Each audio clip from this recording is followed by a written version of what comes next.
Buhari describes critics of isolated security issues as unpatriotic. Rivers State House of Assembly resolves to domesticate violence against persons Act 2015.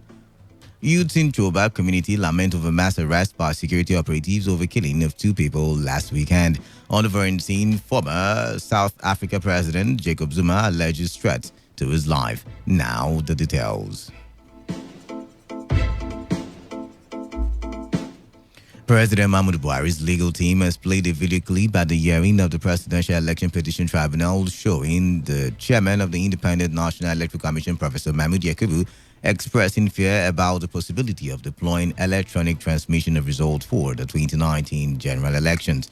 Yakubu appeared in a clip in a one-on-one interview with INEC chairman shown on Channels Television on February 6, 2019, citing the problems of communication, poor coverage of 2G, 3G, 4G networks in the country, let alone 5G that was yet to be available in Nigeria, and the issues of cybersecurity as militating against the possibility of deployment of electronic transmission of results during the election. INEC chairman was seen as saying in the clip that discussion with network providers was ongoing, but added that the commission still needs to do a lot more before it can use the technology of transmitting the results of election. Under cross-examination by Buhari's lawyer, Alex Izinion, the petitioner's 40th witness, Shegun Showumi, through whom the petitioners tendered 48 VCDs on Monday, confirmed that Channels TV's logo appeared on the 3-minute long clip. The petitioners, the People's Democratic Party, and his presidential candidate, Atiku Abubakar, opposed the admissibility of the VCD as an exhibit. But the 5-man tribunal led by Justice Mohamed Gaba asked their lawyer to reserve his objection till the final address stage. The tribunal admitted the exhibit as P85 and the certificate of compliance accompanying it as Exhibit P86.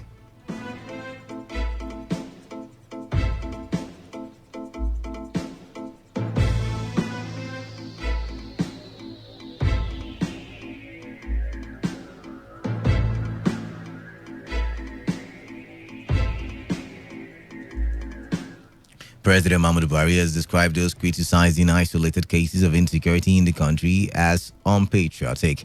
The president further disclosed that his government will be tough on the cancer of corruption. He made the statement while receiving the national executives of the Buhari campaign organization at the State House in Abuja. The Nigerian leader further commended the contribution of the group to his election while also assuring them that they will not be disappointed in his second term.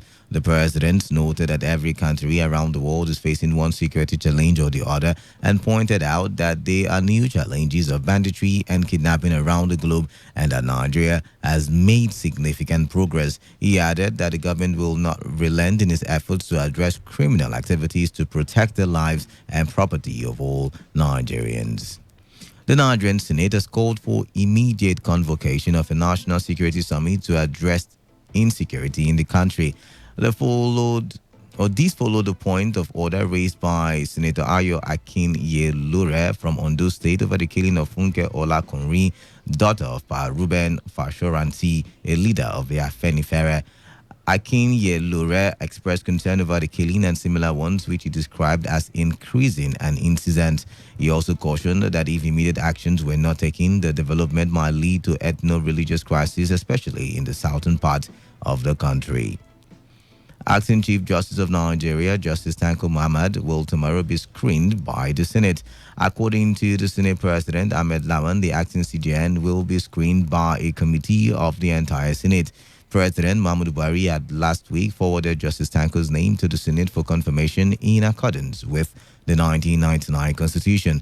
The President's action followed the recommendation of the National Judicial Council. He also sent a second letter seeking the approval for the appointment of 15 special advisors. The Rivers State House of Assembly has condemned the spate of violence leading to deaths and destruction of properties in the state and different parts of the country. Speaker of the House, Ikunyi Owajigbani, said this during his opening remarks at plenary today.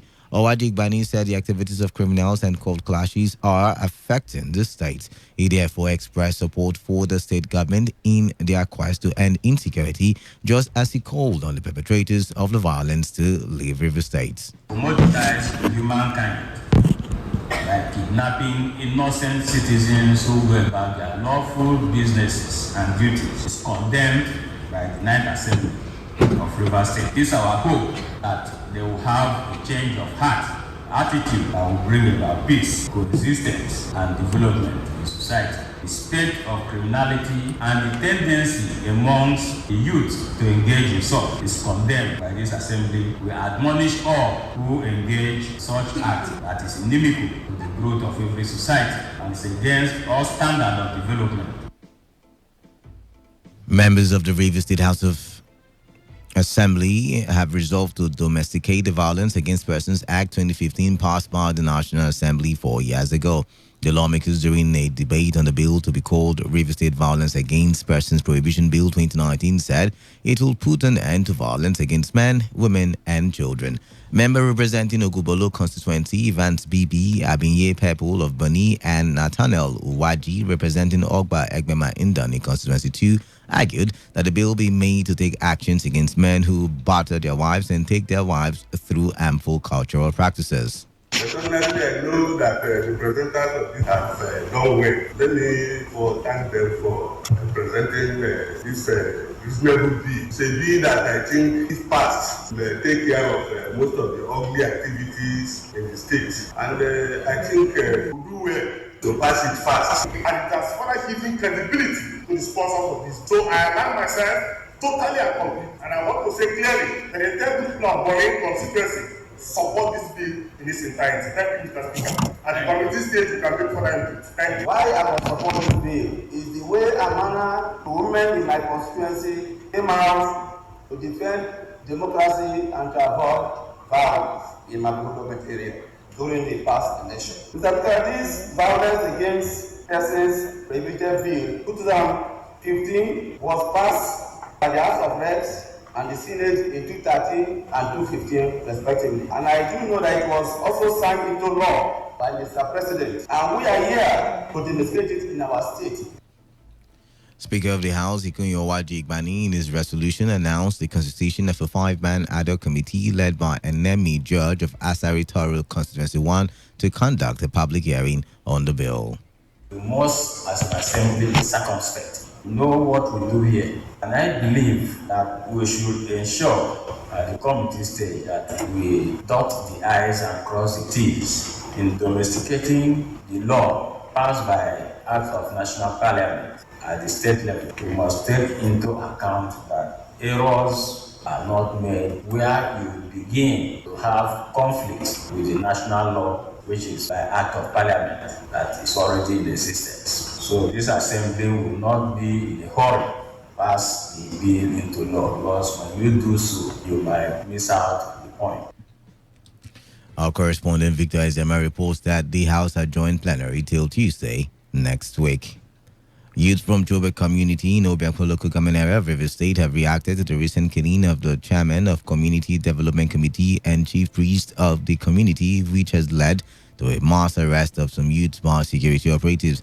Our correspondent who visited the community gathered from some residents that some buildings belonging to members of the Choba Youth Council, including the chairman Francis Uunda, were being destroyed by some men in uniform who were allegedly led by some indigents of the community.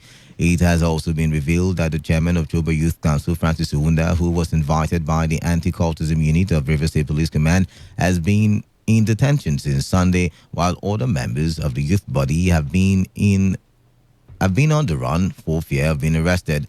The spokesman of the youth group, Chimenem Odongweru, who spoke to our correspondent from his hideout, denied any link of the leadership of the Choba youths with the killings in the community, but blamed the leadership style of the chiefs and allies who he accused of chasing shadow rather than fight insecurity in the community. The newly appointed chief security have been going around chasing in the name of mass arrest, going after the executive of Choba Youth Council, who are very much innocent, 100% innocent of what happened in Choba. We do not know. Heaven will bear us witness. We don't know what happened in Choba. Right from time, we have been calling on the security agencies, we have been calling on the governor, we have been calling on federal government, especially the governor, Chief Barisai and Wike, to come to our aid. These boys have been killing themselves in the name of Iceland and Debam, in the name of cultism. They have been killing themselves. The chiefs and the stakeholders of the community are not doing anything about it. All their interest is whenever a youth die, they will say, bring so amount of money for burial, for land cleansing. And that is, they are not responding to the insecurity in the community. Another youth leader, Aiko Bunda, who, after narrating how his younger brother was killed a few weeks ago, also revealed that the youths kill themselves on a daily basis, with many not reported without any intervention by community leaders. These court boys, they kill people. They kill our youth. They kill my younger brother, Shedrack. They kill Eminem. They have been killing other youths all this way. Even Chibike. So many of them that they have killed. Chief, no, they do anything. We don't call for governor several times, making control by waiting them for Joba. Governor, no, they agree come. We don't know whether Joba don't offend governor. They don't accuse the youth escorts. Meanwhile, these youth escorts, don't they call governor since they make governor waiting them for community. But why Joba no one make peace? We don't know why Joba no one make peace. Call everybody, we make peace. No way. Every day, people they run. Every day, ugly things they happen for Choba. Now when everybody don't die, now when governor go come. The traditional rulers and the elites in Choba community are yet to react to the position of the youths. Meanwhile, the paramount ruler of Choba community, Eze Raymond Okocha, has described the killing of the chairman of the Community Development Committee as an assassination and not a cold war. Eze Okocha, who spoke when the chairman of Obiakpo Local Government Council visited the community, urged the security agencies to invite any person their sole desire for interrogation, describing the killings as a great loss to the community. On his part, the Obiakpo Council chairman, Solomon Eke, assured residents of Choba community of increased security surveillance around the area. AK will promise that the Obiakpo Council will bring the situation under control, said the perpetrators of the heinous crime must surely be brought to book, just as he urged the people to remain calm and go about their lawful duties. The Ignatius Ajuri University of Education chapter of the Senior Staff Association of Nigeria University and the Non-Academic Staff Union have joined in the nationwide protest by the union. The university staff are protesting over 38-month salary arrears and the disengagement of staff at the demonstration secondary school in Delhi in Emua local government area of the state. The two unions during their protest appealed to the Rivers State governor to pay the salaries of the staff of the demonstration school in Delhi who were relieved of their duties in 2016. The state chairman of SANU, Chiza Agu, and the NASU chairperson, Angela Fiverasima, lamented that the failure by the state government to pay the salaries has resulted to the death of some of their members. Interesting because it is a national directive, and the national directive is on our university staff school. If you recall, since 2015, the staff, we are about 38 months now. They have been without salary. Most of them have died, and these are people who are statutorily employed. So we are pleading that they should be reinstated.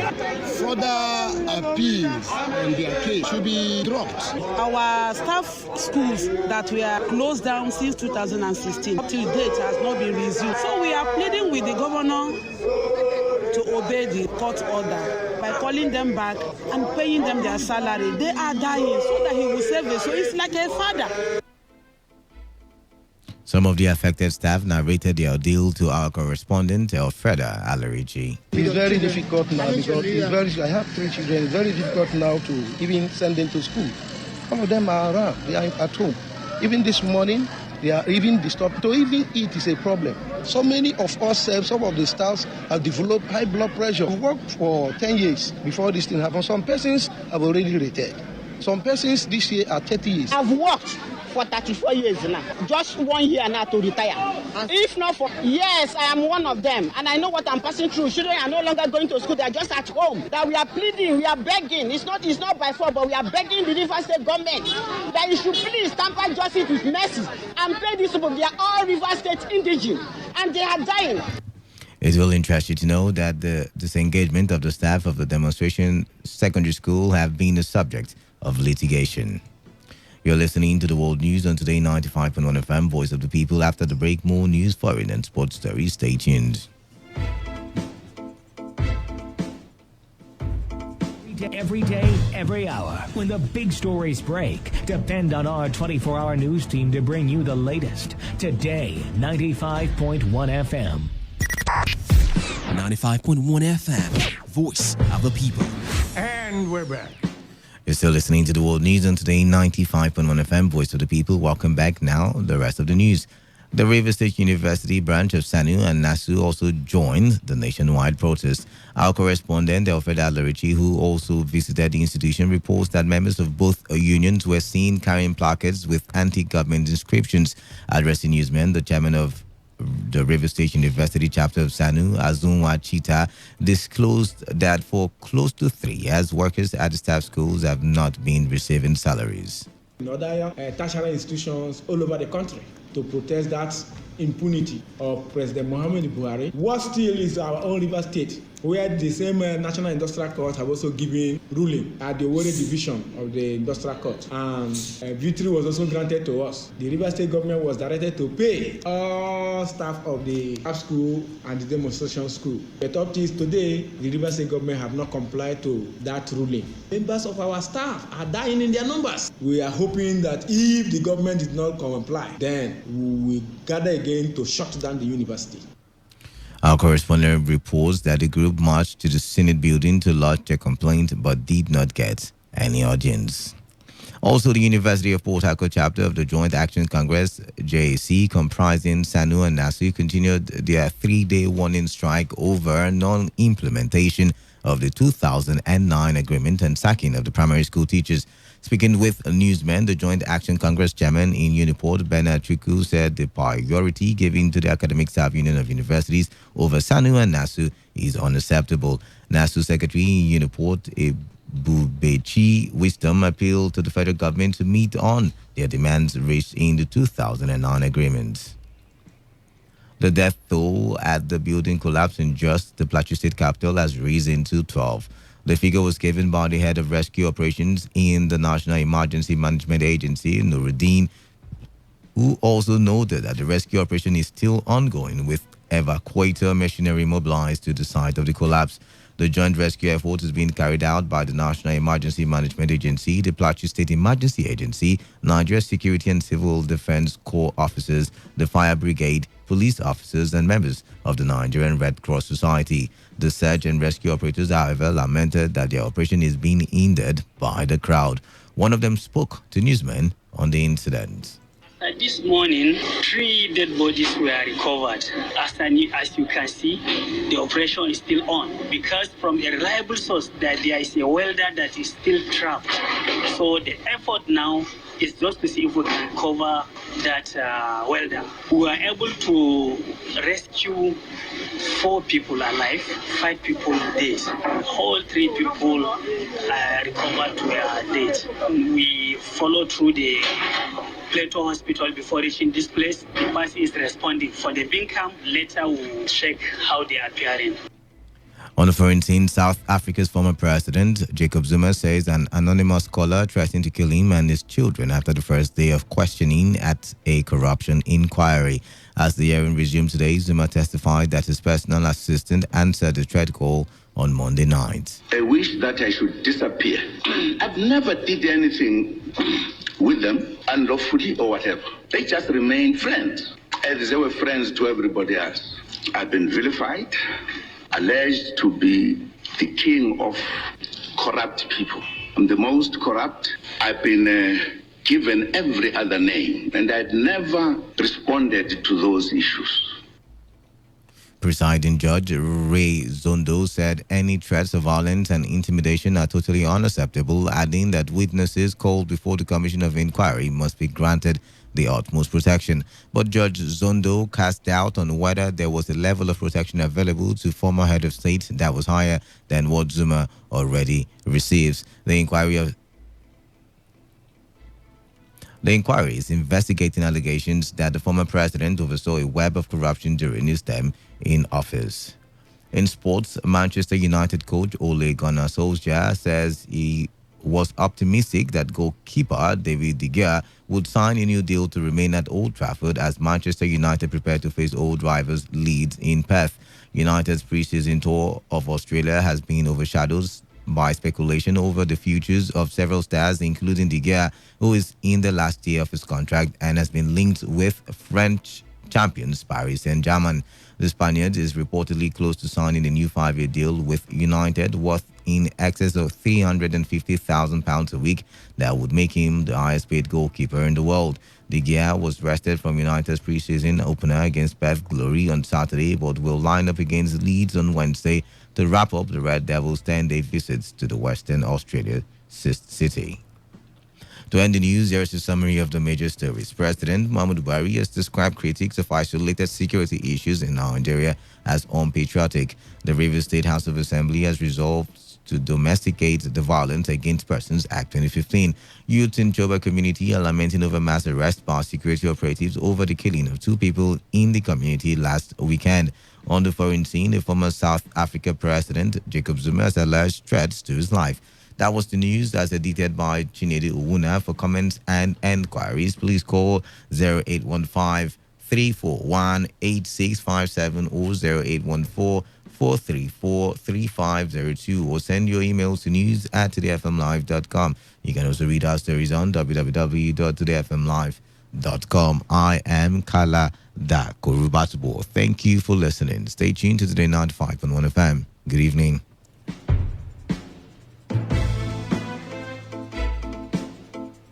Today's news, today's entertainment, today's sports, today's issues. Today on Today 95.1 FM, Port Harcourt. Radio has never been this good. Today 95.1 FM, Port Harcourt.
A very good evening to you, and of course, welcome to another fantastic, scintillating, exciting edition of Soccer Nation, the best 15 minutes of football you can find anywhere on radio. And it's your Superman in the world of sports, Wisdom Obina, the man who can never leave football for snowball. And I'm set to fly you through the ever-exciting world of football.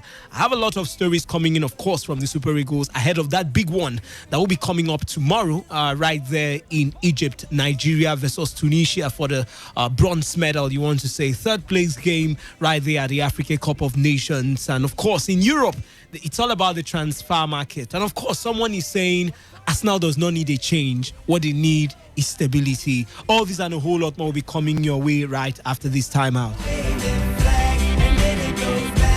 This is how you listen to music with data. And this is how you listen to music with Moblaze. When we arrive, everybody comes alive. Know the difference. Step up to a quality connection that always delivers, because it's more than just data. It's Moblaze. Dial *200 *3 *1# to get started. Time Mobile.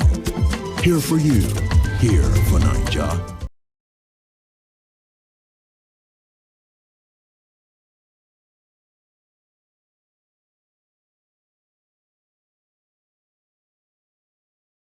Still Soccer Nation, the best 15 minutes of football you can find anywhere on radio. And of course, we move straight to, of course, the action right there. We start off, of course, as I told you, with the camp of the Super Eagles. And let's tell you that Captain John Mikel Obi will play no part in Wednesday's AFCON 2019 third place encounter against the Carthage Eagles of Tunisia after picking up an injury in training. Mikel has featured in 2 of Nigeria's 6 games so far, the 2019 Africa Cup of Nations, in which and he didn't complete 90 minutes on both occasions. He picked up a knee injury in Nigeria's third group game against the Barea of Madagascar and was initially ruled out for the rest of the competition. But the former Chelsea midfielder recovered in time from the setback and made the bench in Nigeria's semi-final defeat to the Desert Foxes of Algeria. But of course, he will not be part of tomorrow's game, Genotro told reporters earlier today. Yes, there will be no Genotro, there will be no Chidos, there will be no Mikel Obi, I beg your pardon.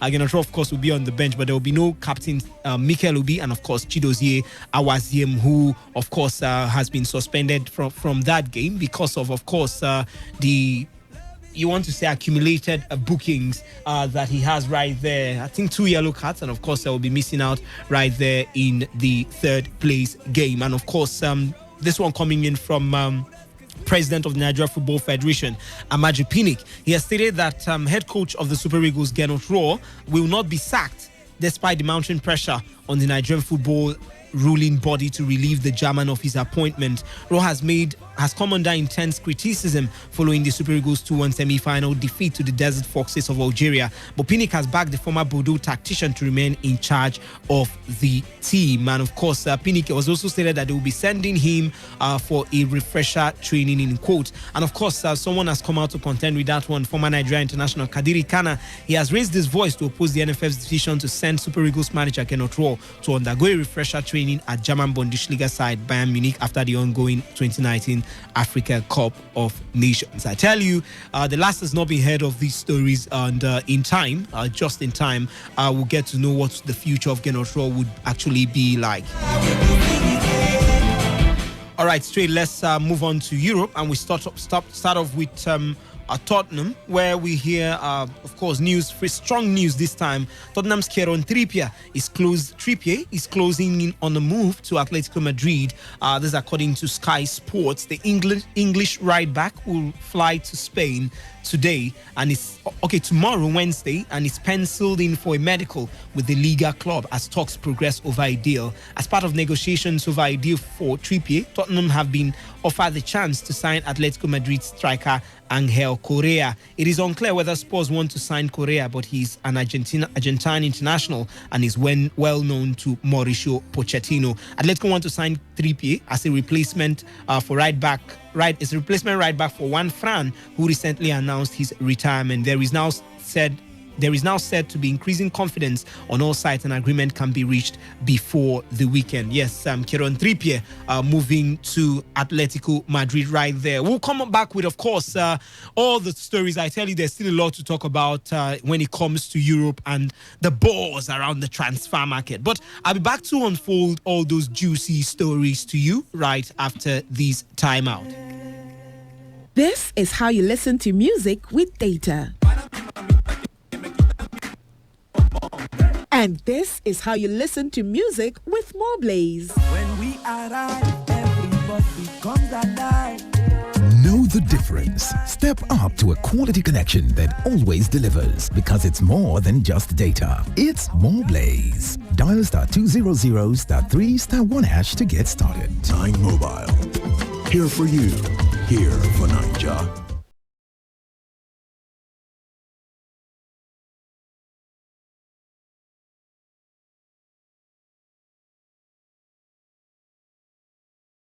Back, the show is still Soccer Nation, the best 15 minutes of football you can find anywhere on radio, and it's still your Superman in the world of sports, Wisdom Obina, leading the proceedings from this side of the show. And of course, we can tell you that Arsenal are not at crossroads. That's according to director Josh Kroenke. Yes, they are not at crossroads, and they don't need a change. In a passionate response to an open letter from fans criticizing his father's running of the club, in a combined statement from 14 supporter groups, Arsenal fans told owner Stan Kroenke they felt marginalized and called for the US billionaire to reinvigorate the club. However, speaking on behalf of his father, director Kroenke rejected claims Arsenal desperately needed to restructure in order to achieve long-term success, and said the club already had developed a modern infrastructure following Arsene Wenger's departure from the club as manager last summer. Kroenke's statement read, let me quote him now, he said, while we understand appreciate and agree with concerns about our club failing to achieve our goal of qualifying for the 2019-2020 Champions League. We respectfully disagree. It is at a crossroads and things need to change because so much change has already occurred. Over the past year, we have turned the page from our traditional model of football operations that included a manager and CEO to a new chapter of Arsenal Football Club that is led by a head of football and managing director. Since the appointment and that of Unai Emery as our head coach, we have continued working to develop a modern infrastructure designed to move us forward. This would take time to play out, but this was always going to be the case after such a long period of time operating under a different model. I think that's the lot I would love to take on this one. Of course, you know that Edu has returned to Arsenal as the club's first technical director, and of course, Josh Kroenke, the son of the owner of Arsenal, of course, the biggest shareholder, Stan Kroenke, is saying that they don't need more changes. They've already made enough changes already. For the first time, Arsenal will now be having a technical director, and of course, one or two restructurings already in place, and that maybe just in time, it might play out. The question I have is, as Arsenal fans willing to have that kind of patience? They've been having that patience for over 15 years. All right, to Stamford Bridge now, where, of course, there is the sort of football executives of clubs, ranging from clubs like Maidenhead to Juventus. They have attended a so-called transfer speed dating event in a bid to seal all important deals this window. More than 100 directors of clubs, including Manchester City, Bristol Rovers, Roma, and Newcastle, arrived in Stamford Bridge to attend a day event which aims to allow more clubs to network with each other. In a room overlooking the pitch at Stamford Bridge, rows and rows of tables and chairs had been meticulously arranged out to allow scouts and top executives to meet their counterparts from other clubs. Some had laptops out showing videos of players, others exchanged handshakes and business cards, but everyone had their own agenda.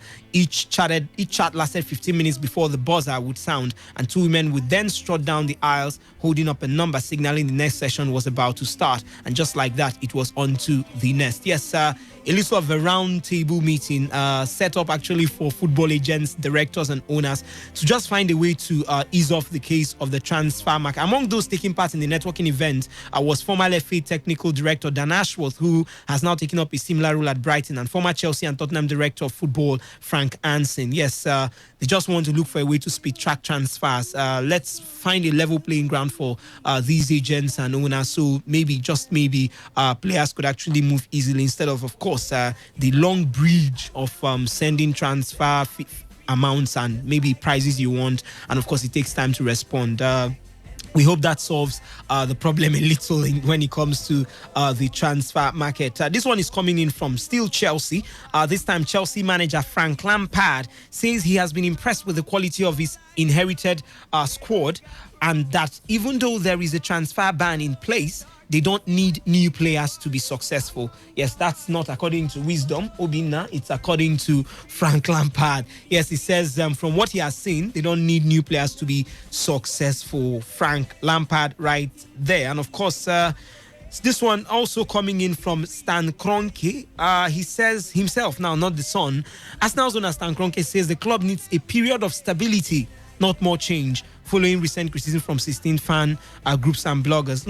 Almost the same thing his son said. They need maybe just maybe they will need a period of stability, not changes. Stan Kroenke and of course his son are saying the same thing right there. Before we move to the transfer tidbits and find a way to run out of the studio, this one coming in from South Africa has it that South African former footballer Mark Batchelor has been shot dead near his home in Johannesburg. Batchelor played for Kaizer Chiefs, Orlando Pirates and Mamelodi Sundowns in South Africa.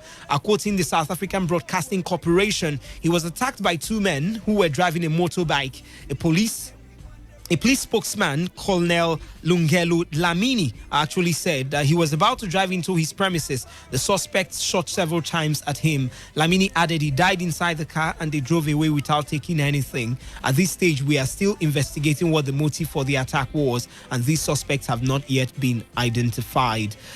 Sad story, I tell you, for former South African player right there. Yes, in his days, that's talking about Bachelor. In his heydays, he was able to not really play in Europe, but of course, right there in South Africa, he played for Kaizer Chiefs, he played for Orlando Pirates, and of course, Mamelodi Sundowns. Also had a few stints with the national team right there. Sad story right there coming in from South Africa.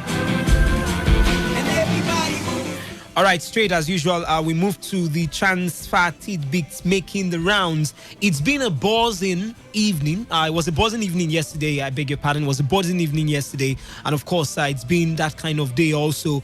Matthias de Ligt, yes, all the Barcelona fans, Liverpool fans, United fans, Bayern Munich thinking of him. I tell you, it's actually over now because he has actually decided to join Juventus, and we hear the deal which should be completed any time from now. We hear he's already in and will be undergoing a medical tomorrow, that is on Wednesday. But of course, to other transfer stories, and Fabian Delph also has joined Everton. He has actually left Manchester City, 9 million euros, that one he moved. But Roma director Gianluca Petracci has confirmed his club's interest in signing Tottenham's Belgium defender Toby Alderweireld. Alderweireld and sports teammate Christian Eriksen, the 27-year-old Danish midfielder, are preparing to travel to Singapore with the club on Wednesday, despite ongoing uncertainty over their futures. Bayern Munich have given up hope of completing a £100 million deal for Manchester City's German winger Leroy Sané, who's 23 years of age this summer. Arsenal remain in negotiations with Celtic over a deal for 22-year-old Scottish left-back, that's Scotland left-back Kieran Tierney, after failing with a second bid for the defender that is thought to have been for £25 million. The Gunners will miss out on Lyon and French playmaker Nabil Fekir, 25, because they cannot offload former German midfielder, that's former Germany playmaker Mesut Ozil. Inter Milan are wary of the £75 million fee Manchester United have demanded for Belgium striker Romelu Lukaku, who's 26 years of age. Inter have offered a 2-year loan proposal, which would see them pay installments of £9 million, £27 million and £27 million, but United won the fee in full. And we can also tell that Swedish defender Victor Lindelof says he's very happy to be a Manchester United player, despite his agent saying Barcelona wanted to sign the 24-year-old. Arsenal have sent doctors to Brazil to assess Grêmio's Brazil forward Everton, who's 23 years of age. Former Arsenal wingers Mark Overmars, now chief executive at Ajax, believes the Gunners should replace German playmaker Mesut Ozil with the Dutch club's 26-year-old Morocco winger Hakim Ziyech, who has a release clause of about £22 million. And of course, as I told you earlier, Matthias de Ligt has already decided to join Juventus, but we hear Barcelona made a late attempt to sign the left centre-back, which actually failed right there. And on that note, we call it a wrap on today's edition of Soccer Nation, the best 15 minutes of football you can find anywhere on radio. My name is Wisdom Obina, your Superman in the world of sports, the man who can never leave football for snowball. The show makes a return, same time, same station till then. Until then, go out tonight and have for yourself a football field evening.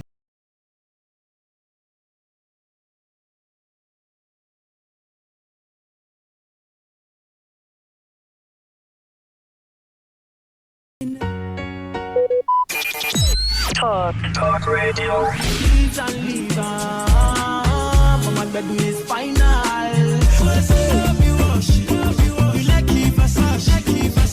I want you to know that I love you so. If you guys are ready to have a good time, let me hear y'all make some noise right now.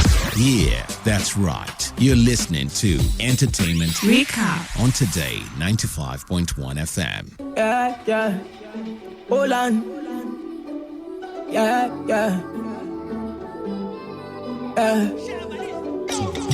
I listen to you. Balak, penis, me, I'm on ya. You girl follow me, man, you. Girl follow me.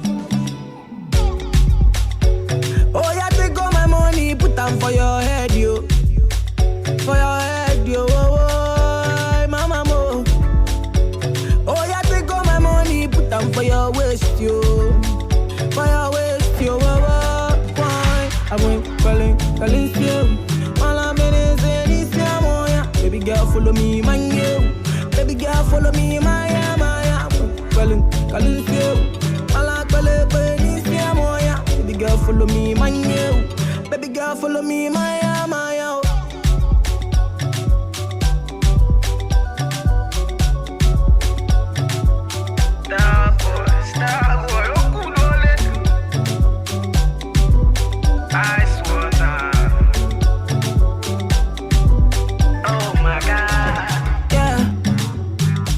Baby, can we do this tonight, yo? Yeah. Baby, can we do this for life, yo? Like I hold you tight and all night, yo. Yeah. Hold you tight and no go lie to you. Yeah, yeah. Oh, yeah, take all my money, put them for your head, yo. For your head, yo. Mama, mo. Oh, yeah, take all my money, put them for your waist, yo. For your waist, yo. Why? I went calling still. All I'm in is in this moya. Baby girl, follow me, my new. Baby girl, follow me, my. Calling still. All I'm in this moya. Baby girl, follow me, my new. Baby girl, follow me, my.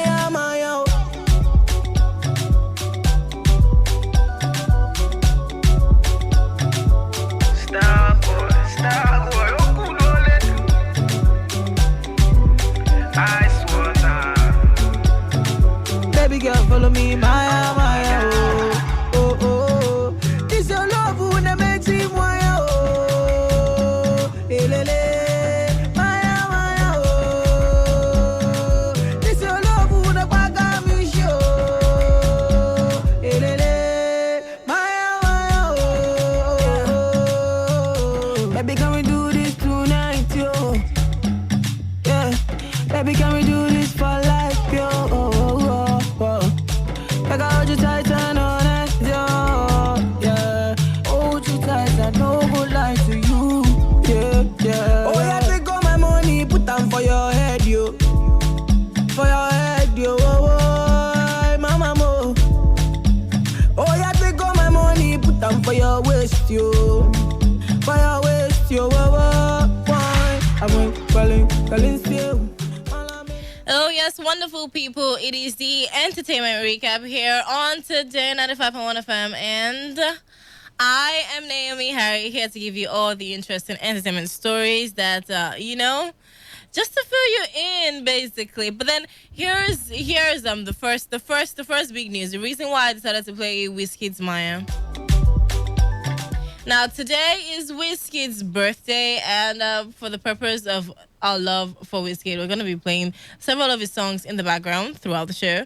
And yes, so Wizkid has been amazing. Wizkid has done so much for our industry. He has grown. So we watched him grow. I'd like to think we watched him grow. Like, I like to think, we saw him, from the Holla at Your Boy phase, into Pakumo, different songs, and he grew. He literally started from the bottom.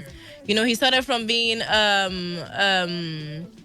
little, very, very small Banky W's guy to having his own thing, to being his own person, which is really amazing. Which I would say it's a really nice rise to the top, and he's doing great. He's done a song with Drake. So many great things that we're proud of him for.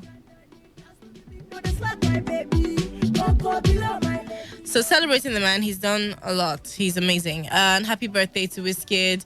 And more money. More money, actually. More success to the man. And congratulations once again. Also, try to put your household together, Wizkid. Yeah. That would be nice for a start. Like, that would be a very good birthday gift for yourself.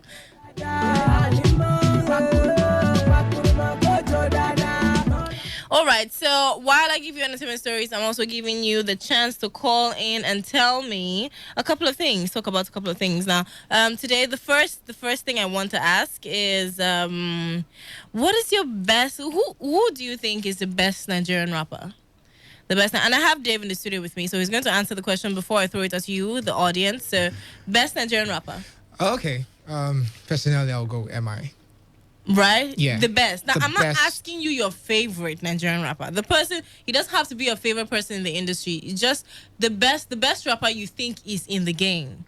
The best rapper. I still go with MI. Yeah. MI. I think, so we have a couple of rappers. We have great acts, amazing people who are doing so much, like people who are just great at what they do. Yeah. And then we have like Falz the Bad Guy, there's Olamide, there's Fino Fino. Yeah, Black Bones. Yeah, there's Black Bones. Like Black Bones just came and blew Everybody's our minds. mind, yeah. Like Like how? Guy is phenomenal. You know he's phenomenal. There's Uzi. Uzi is also nice. Yeah. They're really, really nice rappers out there right now. And I want you to call me in and tell me your favorite, like who the best Nigerian rapper is to you. If you like, Fowls has great lyrics. Like Fowls has comic lyrics, lyrics that you can relate to. Like With an indigenous vibe. yeah, so he really does great for himself. And so call me and tell me who you think is the best Nigerian rapper. And also you can tell me your favorite Wizkid song, because today we're celebrating Wizkid. And yeah, he's not a boy anymore, he's a man. Wiz Daddy. Anyway, so the numbers to call are 0817 0000951. That number again is 0817 0000951, or you can call 0810-951-0951. Yes, with just a couple of minutes on the show, I want you to call me and tell me who you think the best Nigerian rapper is, and also drop your favorite Wizkid song, and maybe I'll end the show with that song. Yeah, that would be really nice. Yeah, so moving on from that, well, I have a story about Runtown here. Yeah. Now, Runtown, he reacted to, let me take this call first before I go into Runtown's story. Hello, 95.1. Oh. We lost that. Lost that call. I'm not mentally prepared to be losing calls tonight. Not today. So try to keep calling me back, okay? Call back, people. Hello, 95.1. Let me underscore Harry. Yeah. Yeah, it's hype today. Stop. How you doing, baby? Oh, I'm all right. I'm all right. How are you? Anytime I hear your voice, I feel they just pour me cold water. Oh, cold water. Cold water. You have a very, very sweet. Oh, thank you. I'm flattered. Yeah. So speaking of sweet voices, first your name and where you're calling from. My name is Barry. Okay, so Barry. So let me know who who the best Nigerian rapper is. Although in Nigeria we don't have any good rapper in Nigeria. But we do. What do you mean? They rap rubbish. They do? No, they don't. No. They don't. No. Like, I know that we are a little dense in lyrics, and a couple of songs don't make any sense. But there are a lot of songs that actually make sense. There are a couple of songs that. Let me just manage fast. Fouls. Yeah. All right, yeah. Fouls is a good choice. Okay. Yeah, so your favorite Wizkid song? Wizkid has numerous songs. Which is your favorite? My favorite song is Bye. What's this song again? I see die on top your mata. All right You have a then. wonderful voice. Yeah, thank you so much for sharing, Barry. Thank you. All right, that was funny. I love you, baby. When you tell your woman, when you wake up in the morning. Now let's take this call here. Hello, 95.1. Hello. My name is Justina. Hello, Justina. Good evening, Justina. How are you doing? Fine. Yeah, so Justina, tell me who you think is the best Nigerian rapper. I think Fowls. Fowls? Wow. That's interesting. And before you go, your favorite Wizkid song? On the Low. Wizkid did not sing On the Low. That's a Burna Boy song. Hello? Oh, we lost that call. Could barely hear you. Do call me back, and Lines are acting up. Yeah, and do also tell me your favorite Wizkid song, as well as who you think the best Nigerian rapper is. So the numbers to call again are 0817-0000951 or 0810-951-0951. Here's another call. Hello, 95.1. Hello. Okay, keep your calls coming in. Yeah, yeah, they keep calling. Hello, 95.1. Hello, my name is Amy, from Islam. All right, Amy. Okay, you're welcome. Welcome to the show. So tell me, who's the best Nigerian rapper to you? Well, for me, I go for Fowls. What about MI? Where do you keep MI? Where's Vector? Where's Vector? Yeah. MI are totally shut down. How about Vector? Vector is still in the biz. MI are totally shut down. I go for Fowls. All right. That's nice. Okay. And your favorite Wizkid song? the song that feature a Ghana girl. What was the song? What's that? I choose. Is it I Effia choose. with Effia? Huh? Is it the song with Effia? Yeah. Okay, I Very think nice. that's Okay, then thank you so much for calling. Daddy Yo.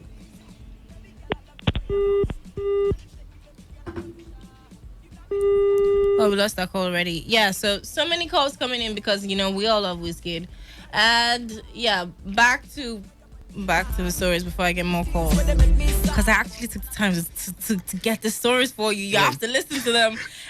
So before the calls come in, Two-Face, Alex Akubo, and Annie Drama. Yeah. So Annie Dibia did a movie with Alex Akubo, and they had a kissing scene in the movie. In the apparently. movie, Yeah. So he was asked how he feels about it. Let's take this call before I continue. Hello, 95.1.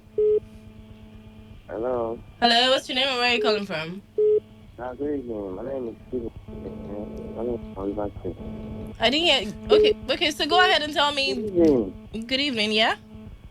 Okay, Steven is my name. Steven. Oh, all right. Yeah. All right. Yeah. Yeah. So go ahead and tell me who you think the best Nigerian rapper I think Vector is one person that has no competition. The guy is too good. is. Right. Wow. True. I think Vector is too good. Okay. So also your favorite whiskey Your song. favorite Wizkid song? I think I like the boy. Ooh, I also really You go like. way back. I also really like. I think that is my favorite whiskey song ever. Yeah. Wizkid was. Yeah, like. Thank you so much for calling. By the way, thank you so much. So I was telling you about Two-Face's Two-Face deal. and yeah. So he was asked in an interview, how did you feel, watching your wife kiss Alex Akubo? Alex Akubo. Not just any guy, Alex Akubo. And then Alex Akubo was actually right there. He tried to run away from the interview, but then our very big Tubaba, he said, well, that's their job. Yes, so That's their job. That's what they do, and it's okay. And he said, as far as follow and come house. Drawing the line, brother. Drawing the line. Stay on your part. Yeah, so it made a lot of sense. Yeah, as long as you don't bring it back home. Don't bring it home. You're fine. You're cool. Just do your job, and after all, he has ladies grinding him when he's in music videos. Yeah. He also has although Two-Face is not one to have Tubaba is not one to have a lot of intimate scenes in his music videos, but then these things happen. These things happen, and then the wives can't really complain. So it's only fair to understand what their job is. Strictly business, right? Yeah. Hello, 95.1. Hello. Hello, anybody there? Oh. Hello, 95.1. Hello. Hello. Good evening. Do call me back. Numbers to call 0817-0000951. Or you can call 0810-951-0951. Hello, 95.1. Good evening. Good evening. What's your name and where are you calling from? My name is Grace. I'm calling from Port Harcourt. All right, then go ahead and tell me who you think the best Nigerian rapper is. I think Olamide is the best rapper in Nigeria. Olamide. Yeah. Really? Yeah. Oh, okay. Yeah. So that's an odd choice, but that's good. Olamide is actually really cool and is actually very creative. Yeah. Yeah. So he's great. So which is your favorite Wizkid song? Favorite Wizkid song? I think that of them so. Oh, all right. That's a good pick. That's a nice song. That's a really nice song. Okay, so thank you very so much for calling. All right, yeah. That's a really nice song, by the way. Hello, 95.1. Hello. Hello. All right, Esther, Esther, you you're have welcome. to speak up. Go ahead and tell me who you think the best Nigerian rapper is. What? Quad is the best rapper. Oh, all right. And favorite Wizkid song before you go? Soccer. Pakulama. Soccer. Oh. Oh. All right. Thank you so much for calling. Thank you. Falt is having the upper hand this evening. Yeah, Foul seems to have a lot of fans, and he earned it. Actually, he Fowl's earned it. the Yeah, very bad and guy. let me give you a couple of stories before I round up on the show tonight. And first, I want to talk about Runtown. I was talking about Runtown and how he talked about a cleaner that was Murdered. That was murdered. Yeah. So he said he tweeted. He said, "How many more tweets do we have to put out? How many more hashtags do we have to push? How many more protests? How many more lives do we have to lose before something is done about SARS? This is not the Nigeria of our dreams. Our country is turning into a nightmare. What exactly is going on? How is this? How is it that after several outcries and well documented incidences, we are yet to curb this menace. The people are being pushed to the wall. People cannot continue to lose their loved ones like this. This has to stop." Yeah, so he said this just has to stop. Hashtag end SARS. Nigeria is becoming a nightmare. Whoa. Yeah, so what do you think about that? Well, it's coming from his own point, and you know, these things are things we keep talking about and we keep advocating for, but I think the government will have to look into this matter critically and see if we can do without them, or maybe if we're not gonna end it, reform them. You know, try to do something about it. People are getting abused, on a daily basis. Yeah, and we're going to talk about a couple of people who are dating Nigerian boys. But so we're going to start with Steph London. Now, Steph London in the video was seen. Steph London and Burna Boy have just been everywhere. They're like right now. They're the highest rated celebrity couple here in Nigeria. Like they've distracted us from other people who are dating, and so they're everywhere. Steph London is so proud of her bae, and award-winning bae. Yeah, right. And he is so proud of her as well. So they just parade themselves all around. And there's several videos of them showing affection to each other. Now, so there's a particular video of them kissing. Oh. Yeah, and so she said she's never been one to have a lot of what's it called? PDA, public display of affection. She doesn't ever indulge, but then she's so in love with Burna Boy. Burna Boy. Repping for Africa. Yeah, so the caption on the video was, "I've never done this before, but this guy looks so cute."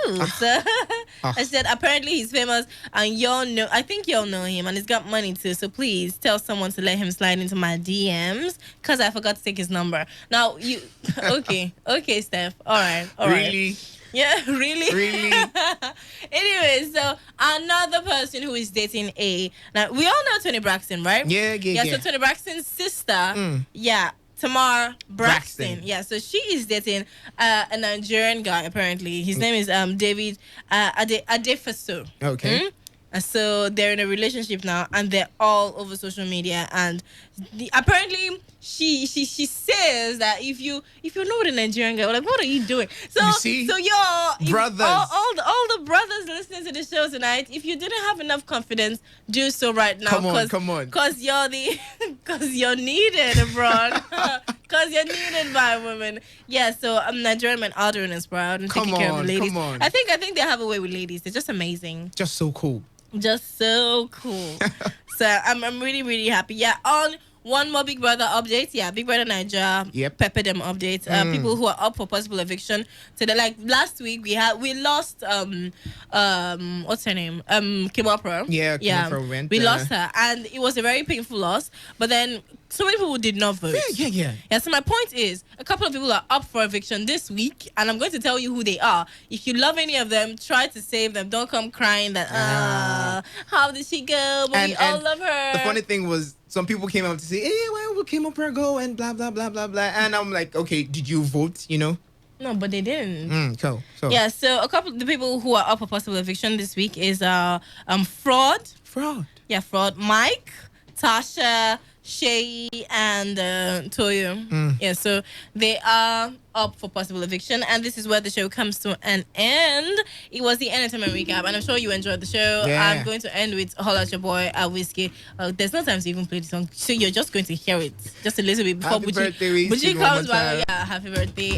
It was Naomi here, and Dave was also here. It was a great show. Keep listening to Today 95.1 FM. We've got great programs coming your way, and I'll be here later tonight on Nostalgia Drive. So listen to Buji and Kalada until you hear my voice. Peace. Love you.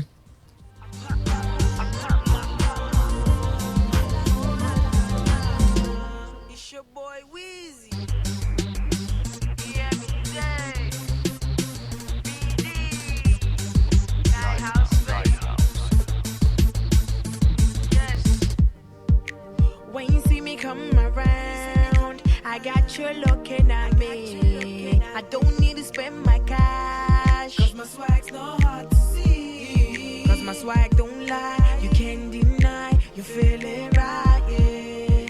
You'll be alright. Just being by my side. No need for fronting, girl. Let me tell you something, girl. No need for long thing. You should feel so good just standing by my side. No need for fronting, girl. Let me tell you something, girl. No need for long thing. You should feel so good just standing by my side. If you see me drive by, I like your mom. I got my swag, I like your mom. I pop my bottle, I like your mom. Chilling with model, I like your mom. If you see me drive by, I like your mom. I got my swag.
A very good evening to you. Welcome to Area Talk here on Today 95.1 FM, the voice of the people. And of course, my name is Buchira Fwa. It's another beautiful Tuesday. It's the 16th day of the month of July, by the way, it's 2019. Time check in the studio. We're 2 minutes past the hour of 7. And like I said, it's time for Area Talk here on Today 95.1 FM. The only station that gives you the opportunity to give your voice in everything. We talk about it. We give you the opportunity to give your voice or air your views and opinions about certain things. And we also give you the opportunity to bring the stories to us. Probably you didn't, something is going on in your community and no one knows or no one has any idea of what's happening there. And you feel it's newsworthy and you want to share with the world. You can call in here. It's an ample opportunity given to you by Today 95.1 FM, the voice of the people. So today we are going to dive to the phone lines pretty early because it's like yesterday, I think there were a lot of calls that we couldn't take. Even during the news updates, there were so many calls that I wasn't able to take. Apologies. And for those text messages we weren't able to take yesterday, please do also send them in today. We'll be taking each and every one of them. But just before I give you the phone lines, so put up the phone lines rather, just so you know, the Bayelsa State Police Command have actually launched a manhunt for the gunmen that kidnapped an old lady. She's actually 80 years old. She's Beauty Siasia. She's the mother of Nigerian footballer and coach Samson Siasia. There at Bayelsa State. So I hope you recall that on the 15th of July, some unknown gunmen were heavily armed. They came through the waterways of the River Nun and invaded the residence of Beauty Siasia in the riverine village of Odini Sabama local government area, Bayelsa State, and whisked her away through the waterways to an unknown destination. So the spokesperson of the command, SP Asine Mbutswat, who confirmed the development in a statement on Monday, said the Commissioner of Police Bayelsa State Command, CP Uche Anose, and the command's tactical team has visited the scene of the crime. The command, in collaboration, in his words now, the command, in collaboration with other security stakeholders, have launched a manhunt to apprehend the perpetrators and rescue the victim. He also said investigations are on currently, and 2 other persons were also said to have been abducted alongside Mrs. Siasia. And this came barely 4 years after she was abducted and millions paid for her release. How sad. Let's hope this time she comes out safe and the perpetrators are being apprehended by the police. And I hope something is being done, not just investigating, releasing her, probably much better security for herself and each and every one of us in Nigeria.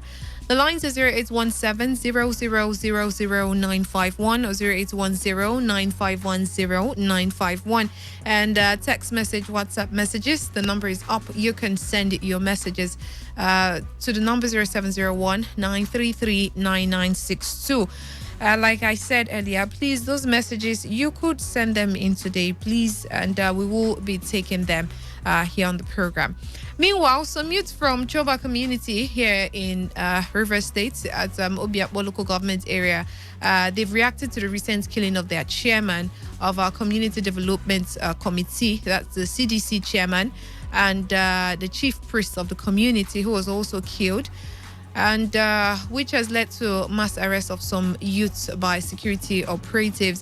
Now, our correspondents who visited the community gathered from some residents that some buildings belonging to members of the Choba Youth Council, including the chairman, Francis Ihunda, were being destroyed by some men in uniform who were allegedly led by some indigenes of the community. It has also been revealed that the chairman of Choba Youth Council, that's Francis Ihunda, who was invited by the anti-cultism unit of River State Police Command, has been on detention since Sunday, while other members of the youth body have been on the run for fear of being arrested.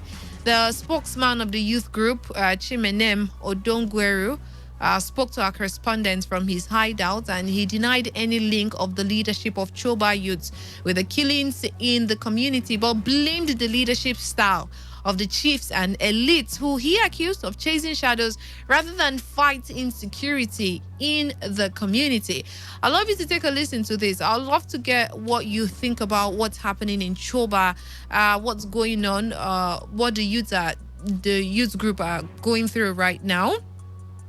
And like I said yesterday, there were some stories that we got, and well, they're all unconfirmed, and that's why I requested that if you were there, if you're from Choba community, and probably there are some things we have no idea. There are some things that are happening there, and you know for a fact that that's what's happening, but we have no idea. Please, you can call in to share with us. Would love to hear from you. If you're a member of the youth body, the youth group in Choba, please call in. If you were there when it happened, when the shooting took place, please call in. I would really love to hear from you on the program. Meanwhile, take a listen to this one. The Yenwale appointed chief security have been going around chasing in the name of mass arrest, going after the executive of Choba Youth Council, who are very much innocent, 100% innocent of what happened in Choba. We do not know. Heaven will bear us witness. We don't know what happened in Choba. Right from time, we have been calling on the security agencies, we have been calling on the governor, we have been calling on federal government, especially the governor, Chief Barisai and Wike, to come to our aid. These boys have been killing themselves in the name of Iceland and Debam, in the name of cultism. They have been killing themselves. The chiefs and the stakeholders of the community are not doing anything about it. All their interest is whenever a youth die, they will say, bring so amount of money for burial, for land cleansing. And that is, they are not responding to the insecurity in the community.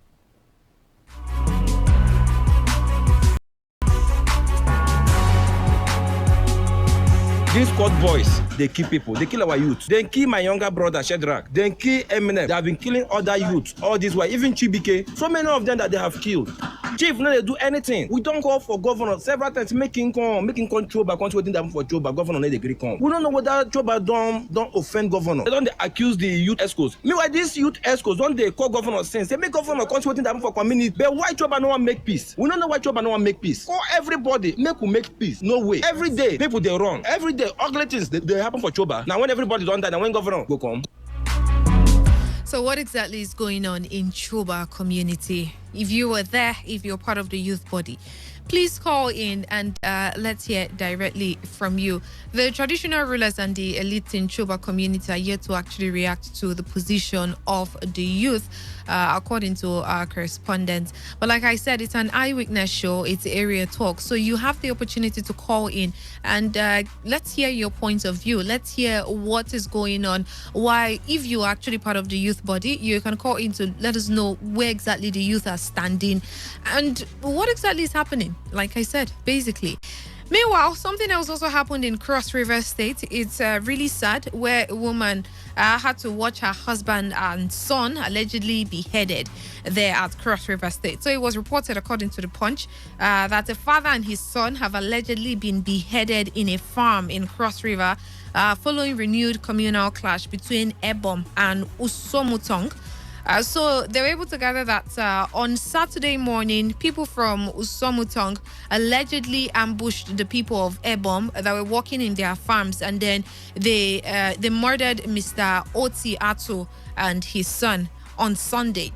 However, it was gathered that Ato's grandson, simply called Michael, narrowly escaped with bullet wounds. The village head of Ebom, that's Mr. Sunday Obite, confirmed to newsmen that 3 persons were still missing after the attack, while the headless bodies of the victims have been recovered with the help of soldiers deployed to the communities since the crisis started last year. You recall we brought you a report of this communal clash between these two communities. So, in Obite's word, and I quote now, the man and his family were harvesting cassava when they were attacked by Usumotong people. According to the grandson, who is currently receiving treatment in the hospital in Itigidi, due to bullet wounds he got while hiding in the bush, he saw them cutting off his grandfather and his father's head from his hiding place in the bush. They even made the wife, Eliza Oti, watch while they beheaded her husband and her son and asked her to take the message to her people. We had believed that since soldiers were present, peace had returned, but we have been proved wrong once again. Even as the store our farm produce, we kept mute. But now they have started again by killing a father and his son in the presence of the wife. Another member of the Ebom community, Oban Basse, he also said that, in his words now, as we speak, we have been able to get the corpse of Oti and his son with the help of soldiers at Usumutong. We have also reported to the DPO and he has seen the corpses. The police command in Calabar confirmed the incident and said that the State Commissioner of Police, Austin Agbolao, has deployed policemen to the affected community to maintain law and order. In his words now, he said, we are aware of the killings and the Commissioner of Police has deployed men there, and the community leaders have also been invited to meet with the Commissioner for further deliberation. For now, the area is calm. That's what he had to say regards what happened there. But it's really, really sad. It's sad.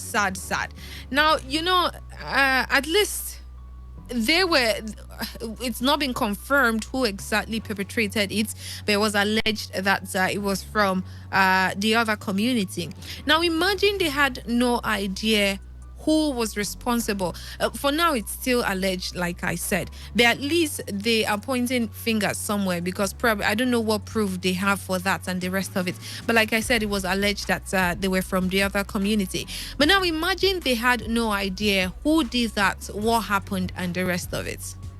Who would they call? As usual, what do we get to hear when any act is being committed, when any gruesome act is being committed? Who are the first persons they call? That's why it's always good to not, because they start pointing fingers. Like I said yesterday, the other one that happened along Biniore Road some weeks back, where people started alleging they were headsmen and the rest of it. Why not wait for the police to do their job, and then when they are done, they've done their investigation and everything, and you're sure and certain that these persons are the ones responsible before you start pointing fingers? But well, I'd love to hear from you. I'd love to know what's happening in your community. It's an eyewitness report show, so you call in and tell us, give us updates on what's happening in your community. People from Degema, what's going on in Degema? Would love to hear from you. What's the situation of things? Your school, health center, the roads there at Degema, the electricity there. Let's hear from you. What's going on at Degema? It's been a while since I heard, but today I really would love to hear from people from Degema. And notwithstanding, I would love to hear from others from every part of the South, Edo State, Delta State, Benin. That's part of Edo, pardon me. Delta, Edo, Bayelsa, Rivers, Cross River, and Akwa Ibom. Wherever you're hearing my voice from, please call in and let's keep us updated on what's happening around you. 95.1 FM. Good evening. Hello. Good evening to you. Welcome to Area Talk. Yeah, but good evening. This is Barry Black from Bayelsa. Barry, good to hear from you today. What's going on? In Bayelsa right now, it's a breaking news. The community of the governor, they call it Tororua, and the neighboring community, Ofoni community, they're on loggerhead. In fact, they're on war now right now. They're fighting. I think what's two happening? persons have been confirmed dead. Why? Two persons have been confirmed dead, and police security agencies have been deployed massively to the area. In fact, the African, that community, hosts the African University. As I'm talking to right now, both lecturers, students, and academic, everybody are just taking off for safety. Wow. So what's the genesis? Why are they at loggerhead? When I went out to find out more about the details, someone was telling me that an Okada guy was killed and they took his Okada from Patani local government area. But I've not verified that this particular one I'm telling you. I heard from somebody. But the war is going on right now, so massive security men have been deployed to the area. But you said how many persons have been confirmed dead? Two as at around one in the afternoon, about 2. Okay, but currently they're still fighting. Machetes, yes, with machetes and axe. There is nothing like gun, just the traditional bantam. But you said the police personnel are there already, right? Yeah, from states and all the rest. Yeah. So it means at least come to some extent should have been restored. For sure, when the security presence are around, at least people will respect themselves. Okay. All right, please keep us posted on what exactly, and if you could help us investigate what the genesis of the problem is, please would love to hear from you again. Thank you very much. All right. Tomorrow I'll do that. Thank you. Thank you very much. Thanks a lot for calling in. Tomorrow, probably we might have gotten the news, but well, would still love to hear from you directly from eyewitnesses. That's what the program is about. That's why Area Talk is here. We believe there's so many things happening in your community. There's so many challenges you're going through, or there's some things that are going on that you think people need to be aware of. And nobody's talking about it. It's not on the news. It's not on social media. It's not on air. So you can call in on the program. You could call in or send an SMS and we share your story with you as long as you believe it's newsworthy and it's factual. Good evening. Hello. Evening. Good evening to you. Welcome to Area Talk. Thank you. This is Pastor Gode, the voice of the Lord. Pastor Gode, it's been a while. It's good to hear from you today. Yes. Very easy to get you online now. 7 minutes now. Thank you very much for calling in. Go ahead, please. Yes, I want to talk about You want to talk about what? About the road, my area. Okay. I passed through the thing not go for road. A caller has been calling me to criticizing the government. I think the job they are doing there. Pastor Gode, please, you need to speak up so we can hear you clearly. I said I passed through for Lee Road yesterday. Okay. And the road they are doing there is commendable. Just to ask the governor to step action to complete the road. The work done so far, I think I commend the contractor. Okay. Secondly is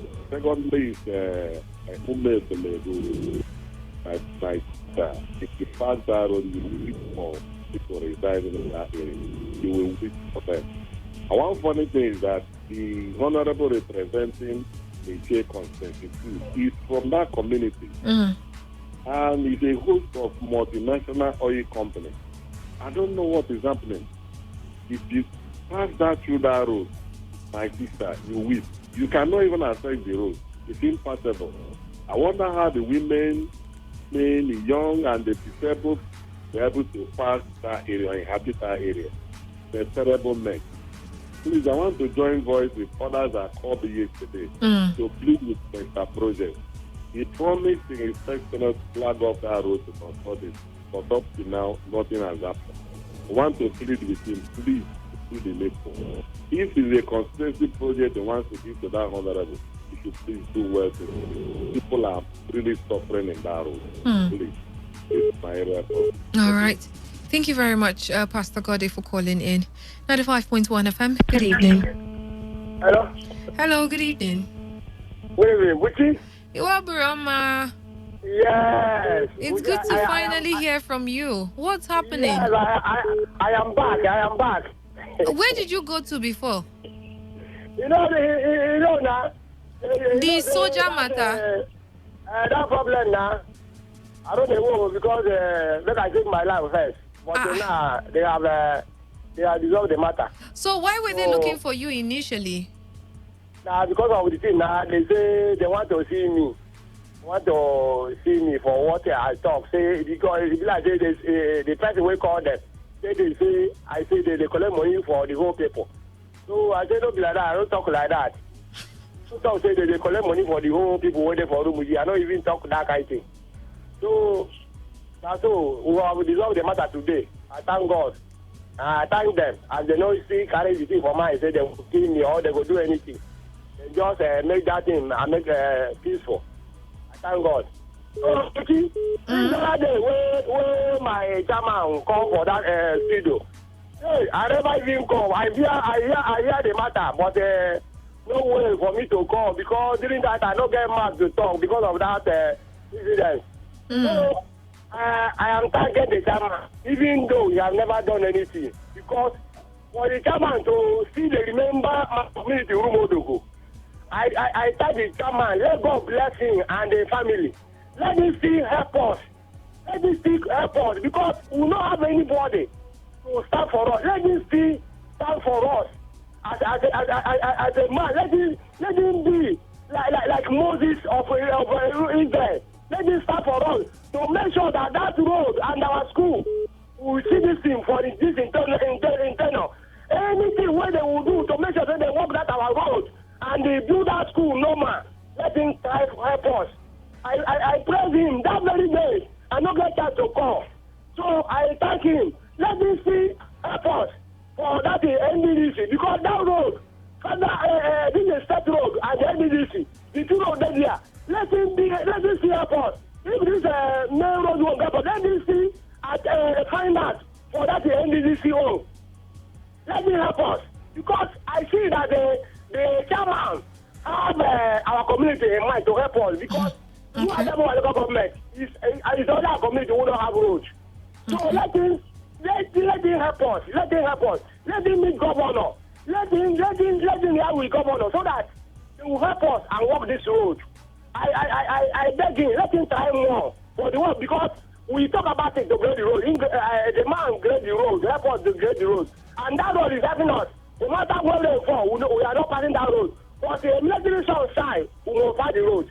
So that one, only that one, I praise him. And this one now, he said about our school, that he will look about that school. Let him still try. Let him still try for the road. That's important for us. Let him try anything what we go do to make sure, even though everything, all the work for this internal, now that road, God go bless him.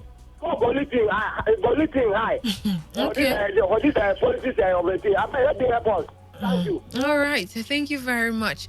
I recall someone calling in yesterday and asking, why are we even begging? Why are we pleading? Why are we begging our government and our leaders to do things they ordinarily should be begging us to do for us?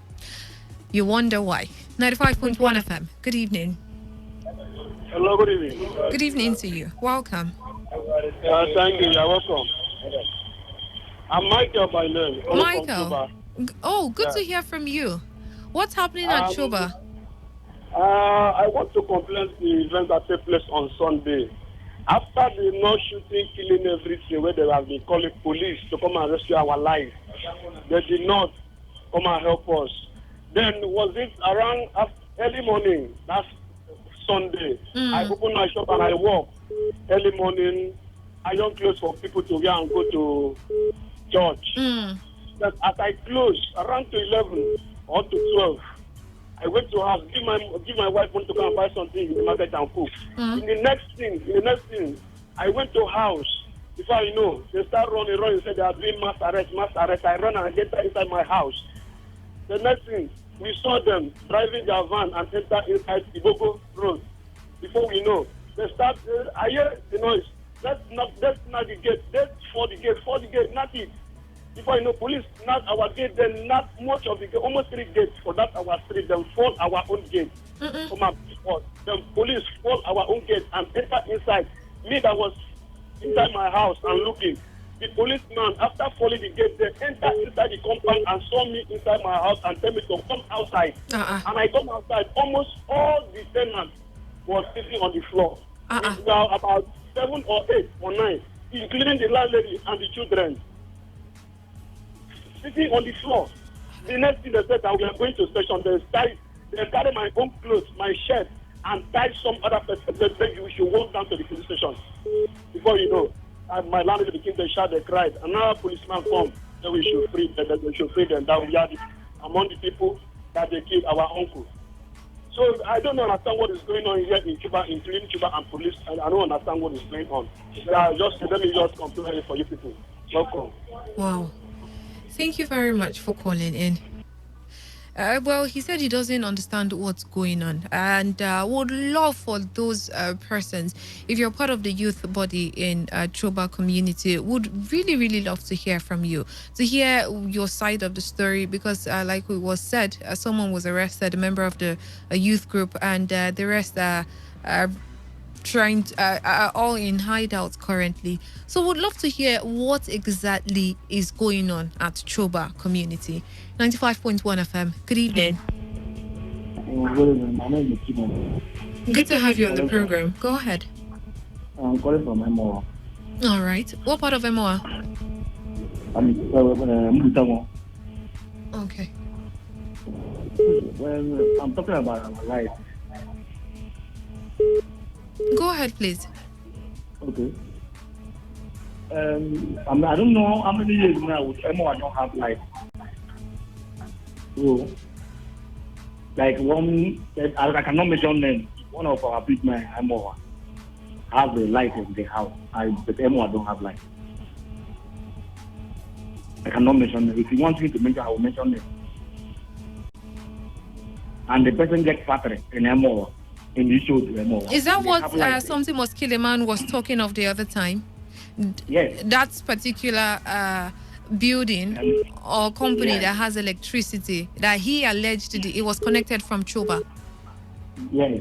Is it that same person you're talking about? Yes. Okay. Big man, but there's just one of the big men connected light from the Choba to his house and to his company. But then I don't have light. But if they will go down between two lights or doing nothing, what do you talk? It's not good. And one of the big men in the retail government. So between we are dying. Okay. Thank you. All right. Thank you very much for calling in. As yesterday, I gave you a report of an alleged suicide where a student from Uniben,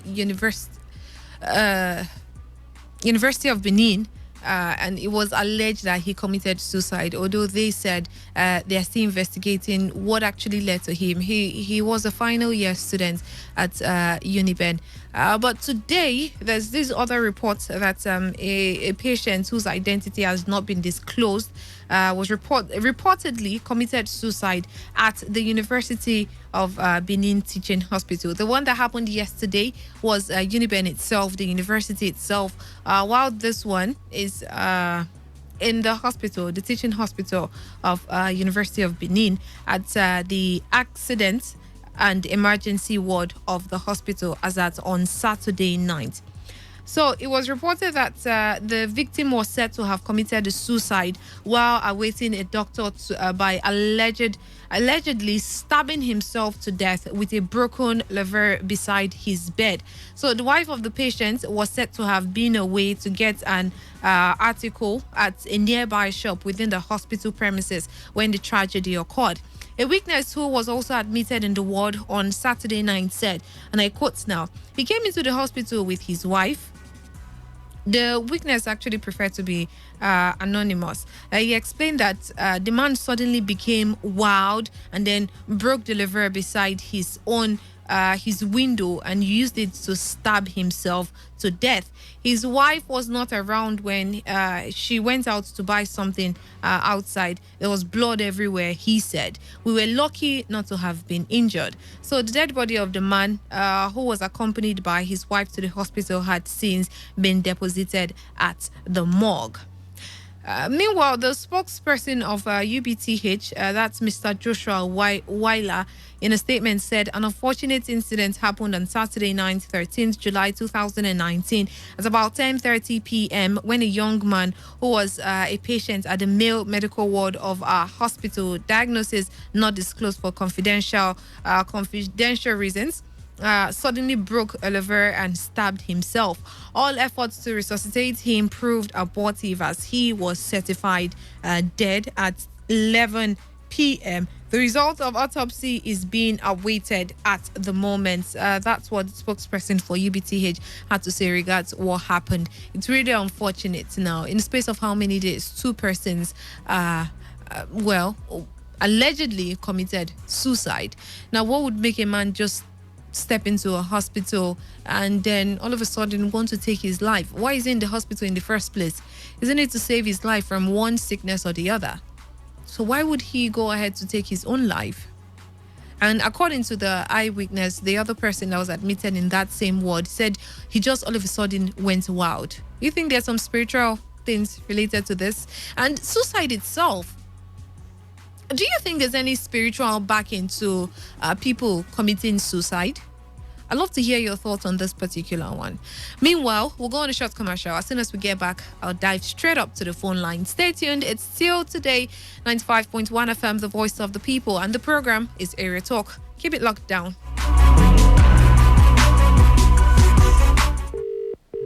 Hi, Mommy. Hello, my love. Missing me already? Yes, Mommy. When are you coming? Oh, next week, darling. And I'll be bringing delicious meals for you and all your friends. Okay, Mommy. I can't wait to see you. Love you. Love you too.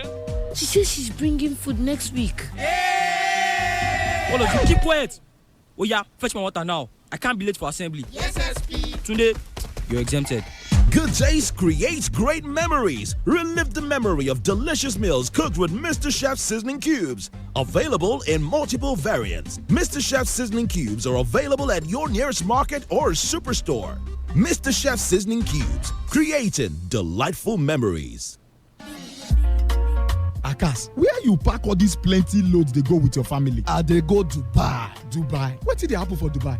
You never hear about Odibola Invest and Travel Promo? Odibola Invest and Travel Promo? Yes, so that one be say, if you buy 5 plots of land for inside Odibola Quiet Heavenly House Phase 2, you don't qualify instanta to go Dubai with me. You mean say 5 plots of land? Me and my family, we don't see Dubai be that? Yes, so buy 5 plots for 1.5 million naira each. All expense paid, you not go pay 1 naira at all. And even you, if you buy 1 plot, you don't qualify for raffle draw to go Dubai with me and my family. All the experience, now me and your family go enjoy them together. Mudiaga.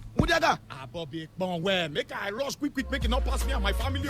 Oh yeah, make this opportunity not pass you and your family by you. Visit their office waiting for Yenwali. Instagram layout of Tombia Extension, GRA Phase 2 Port Harcourt, or call Joy for 0701 236 4510. 0701-236-4510. Make you not miss this opportunity with Akas Baba and family. Terms and condition applies. Dubai. Yeah, I call. Now when they ball, they go Dubai. 95.1 FM, voice of the people. And we're back.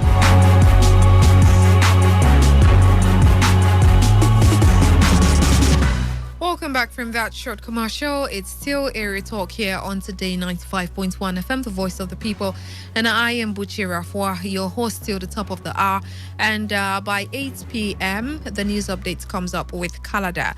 By 9 o'clock, of course, opinion poll, and 10 the world news. And of course, Naomi is on ground to keep you nostalgic and lovey-dovey as well. So there's a whole lot of interesting program packed your way, and the show is never complete without you. So stay tuned and keep it locked down to Today 95.1 FM, the voice of the people. Meanwhile, on Area Talk, you can call in to share your eyewitness reports on what's happening, your reaction to the stories and everything we've been talking about so far, whatever it is, be it road and electricity or whatever it is you want to talk about, or your eyewitness reports. Please call in. Call the number 0817 0000951 or 0810 9510951. And for text messages and WhatsApp messages, please send them to the number 0701 933 9962. 95.1 FM. Good evening. Hello, good evening. Good evening to you. Welcome. Thank you. My name is Olo Lucky, and I'm calling you from Mba in Eche. You're welcome. Thank you. Go ahead, please. Yes, Buchi, I don't know. I'm a bit worried and angry with you. This time you'll be bringing other local government chairman in the studio or on phone. We'll be talking and asking some questions. What happened to a local government chairman? Let's ask him, is Mba not part of Eche? Mba, are we not part of Eche? Especially Amak, Omombre, Okudu, Omatro. We don't have road, we don't have school. And we have been complaining, we have been shouting and all that. Is it that the chairman of Eche local government is not there? Is it that he don't come to Eche? And the worst part of it is, Eche local government secretariat is at okay, and Mba, the Amak is at 50 naira. In fact, it's a 2 post from okay there. And the people of Mba have been suffering, and we have been shouting, both the state governor, the NDDC, who are people, the people should help us. We need help. Our school is not our it's as if we are the worst. In fact, we have committed the worst crime that the government should abandon us. No school, no road, no health care, nothing. Hospital, nowhere. And we have been shouting. Okay, tell me what. Tell me what will government do for us if providing school, road, hospital, they are not giving us? What else? Are they going to burn us again? And we have been talking. Okay, we have NDDC special advisor on youth affairs, Charles Anyanwu. You are there, and we have been talking. We need NDDC. Let them come and help the people of Mba. We have Ephraim representing Eche and Omuma. What happened to the people of Mba? You people should come and help us, assist us. You people should come and help us. We are dying. The people of Mba are dying. Nothing, no road. Now it's rainy season. My people can't go anywhere. Our house have been flooding, we have been bailing out water, we have been shouting. Is it that Nyesom Wike, you are not hearing us? Governor Nyesom Wike, are you not hearing the people of Mba? Come and help us. The people of Mba, Amako, Omombre, Umatro, Okudu, we don't have road, and this road is linking us to okay, where we can see something. No hospital, no school, no road. Lights ahead for where? And we have been shouting on our ears. You people should come and help us. Okay, are we going to leave local government, state government, and then NDDs? Are we going to leave you people and then go to Buhari? Where are we going to? You people should come and help us, because this within your power. You people can assist us. What is there? Construct the road, give us school. if constructing road is not, you people should come and fix our school. If fixing the school is not, you people should also give us life. Can't we boast on one thing in this administration? Okay. Can't we say, look at what this administration has done to the people of Umba? Nothing. Umba, we are shouting and we are crying. And people are our children who can't even go to school and we can't even go out because the raining is entering in our rooms and messing us up. Are we not part of River State? Are we not part of Niger Delta? What is wrong with? Please, if you being part of River State and Eche is maybe we are occupying space. You people should tell us. Let's look for another local government and other states and go and be. All right. Thank you very much. Thank you. My name is Ololoki.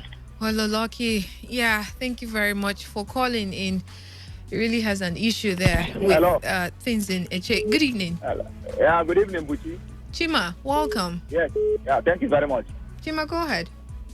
Yeah, thank you. Buchi, I see my eyewitness report. I'm still calling and begging the government of River State about the issue of my community and get some posts on social media. And Buchi. Yeah. Hello. Yeah. Yes, Buchi. The issue of my community. Hello. Yeah, I can hear you. Go ahead. It doesn't start today.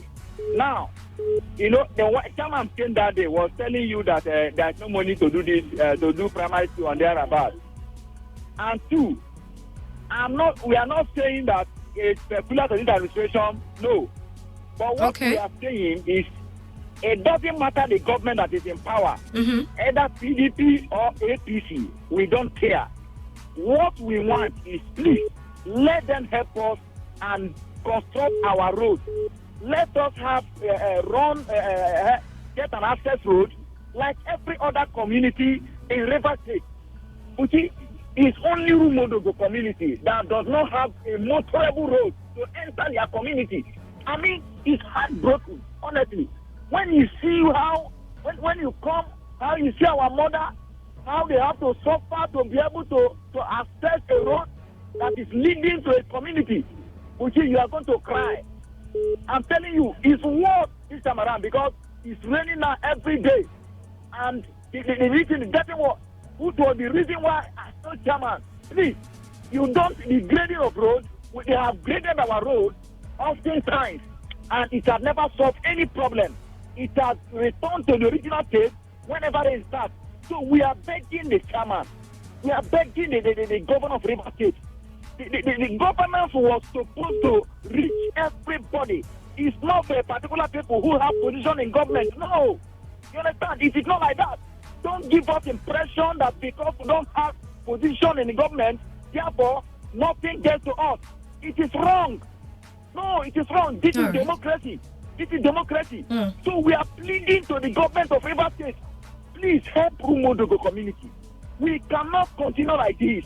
We cannot continue to suffer like this in the midst for the fact that Rumodogo is within the jurisdictions of River State. Rumodogo have a right of way. We are share pay revenue to River State government.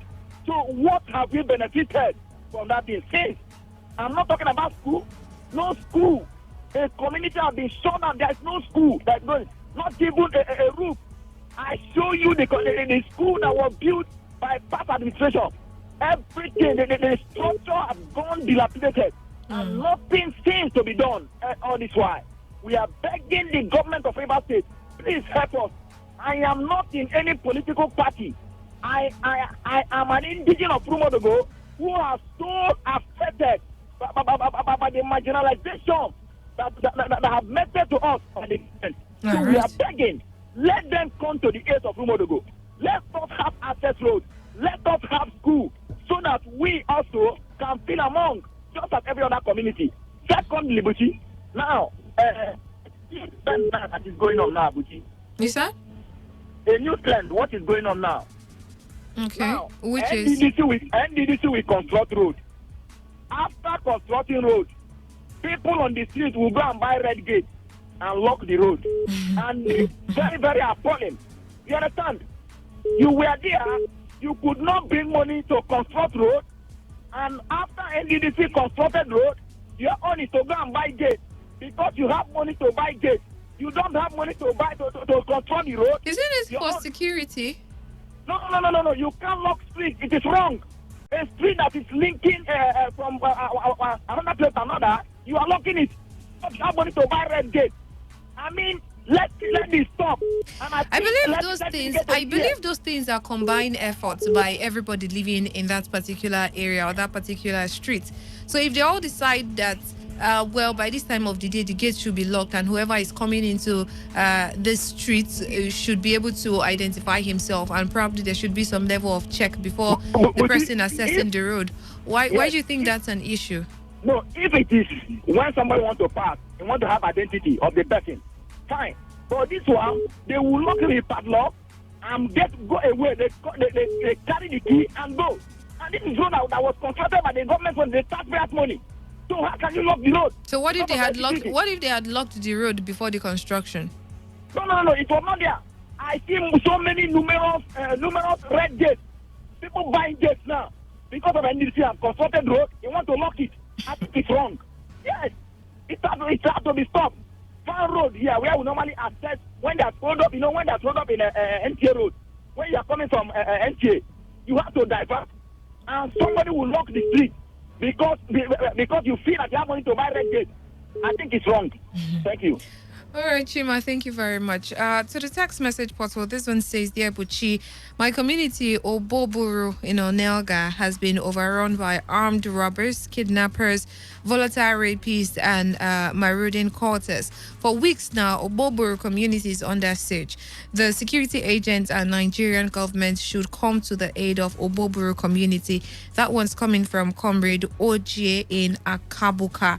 All right, this person says, Buchi, I want to draw the attention of River State government, the security agents in the state, and all concerned Nigerians to the high rate of kidnapping in Oboburu. Oh, really? The same thing the first person sent. And Oboburu community in Onelga, which is now a daily occurrence. Kidnapping and raping of women by these criminals is daily. We are now helpless and might result to self-help.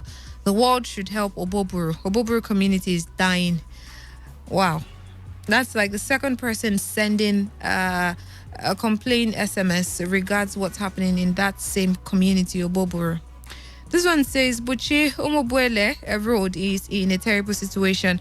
And Rebutoni, representing Eche constituency 2 in River State House of Assembly, is from there. He has failed us. That's coming from Pastor Godi. This one says, See smart.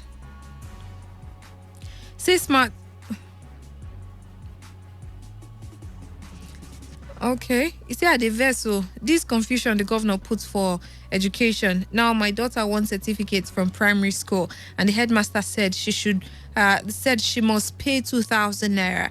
Now, which way, governor way, or headmaster way? Okay, so you're asking which way are you to follow? If you have to follow what the governor said or what the headmaster is saying, that's quite interesting. That's coming from Comrade EU Ernest. Comrade EU, why are you wondering? Who are you to follow? Who do you want to follow? This one says, Buchi, I am not happy with the spat of killings going on in River State. Why should the governor stop us back from walking throughout River State? Rumodogo CDC chairman and now Choba CDC chairman have been killed by hoodlums. Crisis and displacement all over Ogoni. Displacement all over Ogoni. Kidnapping still happening along Emoa roads. When will these evil happenings stop? That's coming from Dr. Ike Umwebulu. He's wondering when the killings and everything will stop. We hope very soon. Hello, Buchi. In the past 3 weeks, my community, Oboburu, this is the third message from that community, has been under siege by criminal elements who on daily basis raid, capture, and rape women, rob and kidnap men, women, and children, and demand ransom. It is daily. The government and the new police commissioner should please declare a state of emergency in Oboburu town. We are tired. This one is coming from Comrade Ifeanyi. Okay, seems pretty serious what's going on there.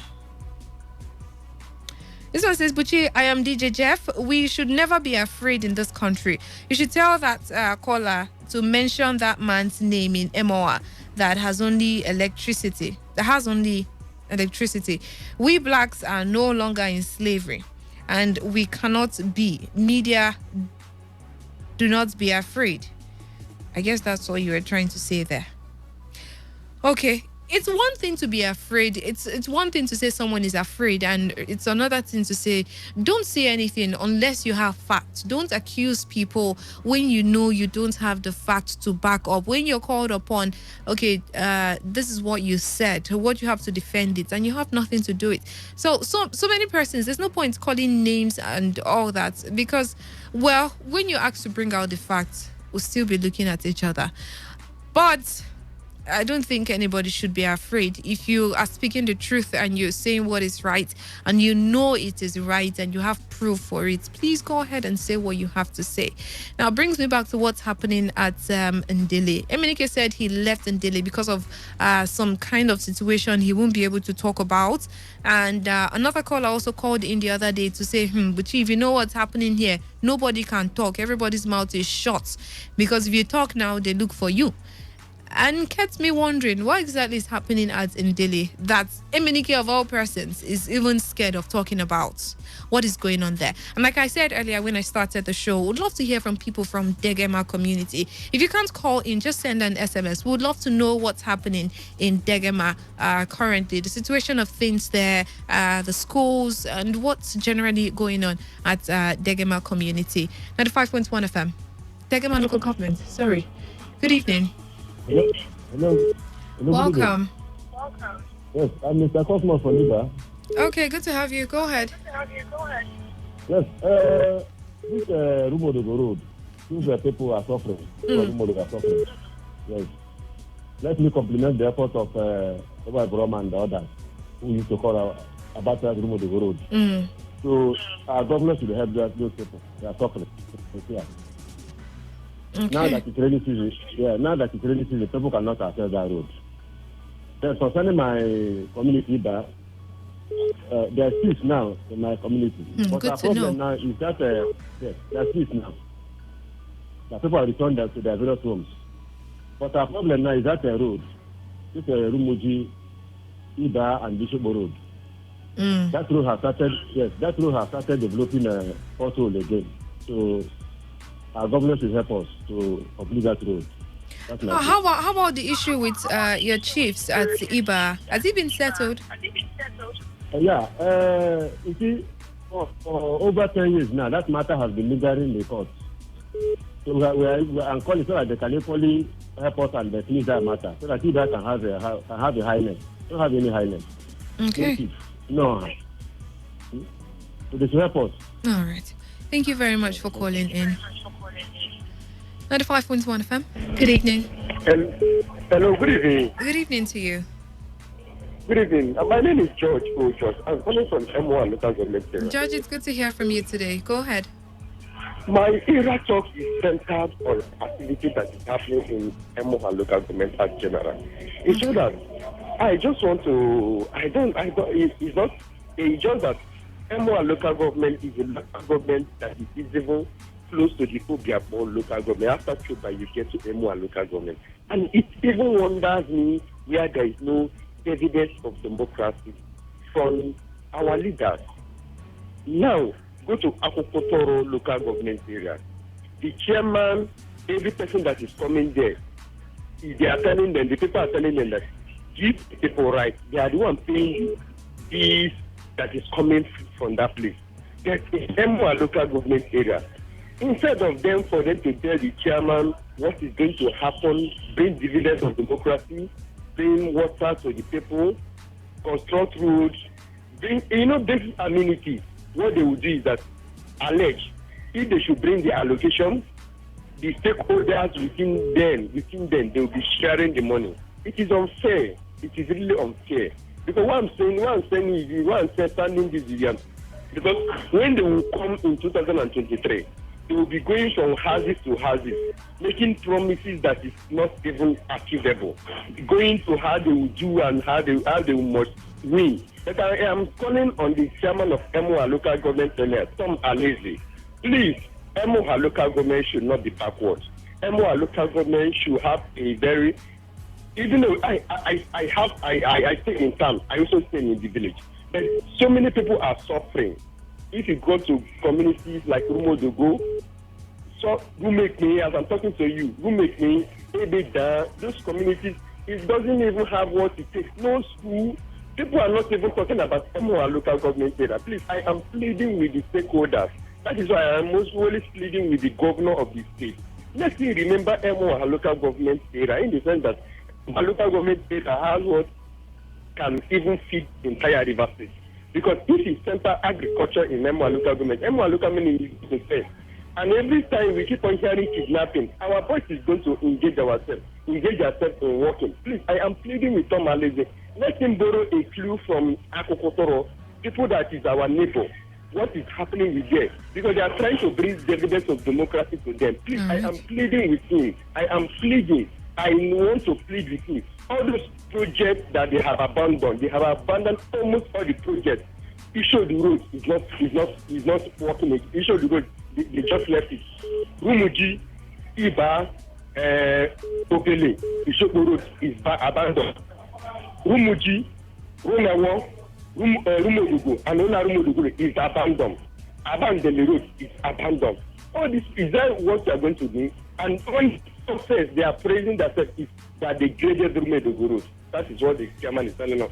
Grading Rumodugo road, is it a success to a local government? Please, I am pleading with me. Because let me listen to the plight of Emoha local government area, because it's a concern to me. If you go to Emoha, as I'm talking to you now, the place is dark. No electricity. The chairman that cannot bring even electricity to the people. What is the chairman for? And he's telling us if the allocation to come up. Which allocation is, if you cannot manage 10 million naira that is coming, you cannot manage 400 billion naira that will come. I am pleading with the stakeholders. That is the only thing I will tell them. And if they don't want it, God is going to bring Messiah. Not these stakeholders I'm seeing now. Okay. Thank you very much for that one. This person says, callers concerning Rumodogo in Emoha local government should know that Emoha local government is a security threat to contractors who may want to construct the road, not until people are safe before development starts there. Well, as much as we know security is important, we believe basic amenities, employment, creating job opportunities, recreational places where people could learn new, what's that word again? It's skipping my head. Places where people could learn handworks and the rest can actually keep them engaged. So while we're tackling security, I believe they're not out of place. They're requesting for their roads and electricity. Can you imagine staying in a place since Adam and Eve? There's no light. How would you feel? While we're tackling security, I believe other basic amenities should also be provided for them. They are citizens and they deserve it. This person says, but concerning Rumodogo, I advise everybody, old and young, even children of that community, to mobilize themselves and go to government house in Port Harcourt to DJ Jeff. Okay. Well, let's take this call before we wrap up. Good evening. Oh dear, I lost that one. Well, let's take this one. Good evening. Good evening. It's Menike calling from Abloma. Hey Menike, I didn't get the message yesterday. What happened? I will send it now. Okay. Only you pick my call when it's almost over. So I want to give you the correct information of my place, but I'm not calling from Abloma. Well, you have seconds, like you have less than 30 seconds to do that. I can't call it. Okay, please call in tomorrow, please. Thank you very much. That's the one I've been waiting for since. So this one you've summoned courage to share with us. I'm really grateful, but we have to go now. We really can't take all of it today.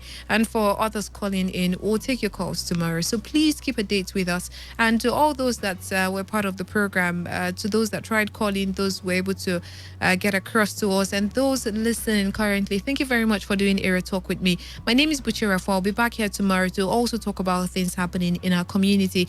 Please, people from Degem, I would love to get messages from you on what's going on in that community. Thank you very much and enjoy the rest of your evening. every day, every hour. When the big stories break, depend on our 24-hour news team to bring you the latest. Today, 95.1 FM. Whether it's happening in Port Harcourt, South, Nigeria, or around the world, we've got you covered. On air, online, delivering balanced news and unbiased analysis. Today, 95.1 FM.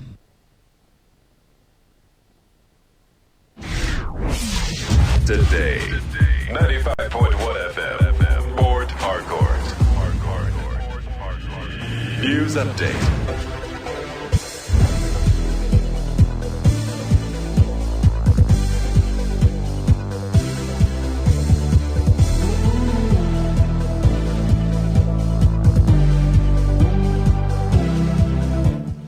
Good evening, here's a news update at 8 on Today 95.1 FM Port Harcourt. I am Kala Dakurubatubo. President Muhammadu Buhari has approved the immediate implementation of the 30,000 naira new national wage for federal public service workers currently earning below the minimum wage.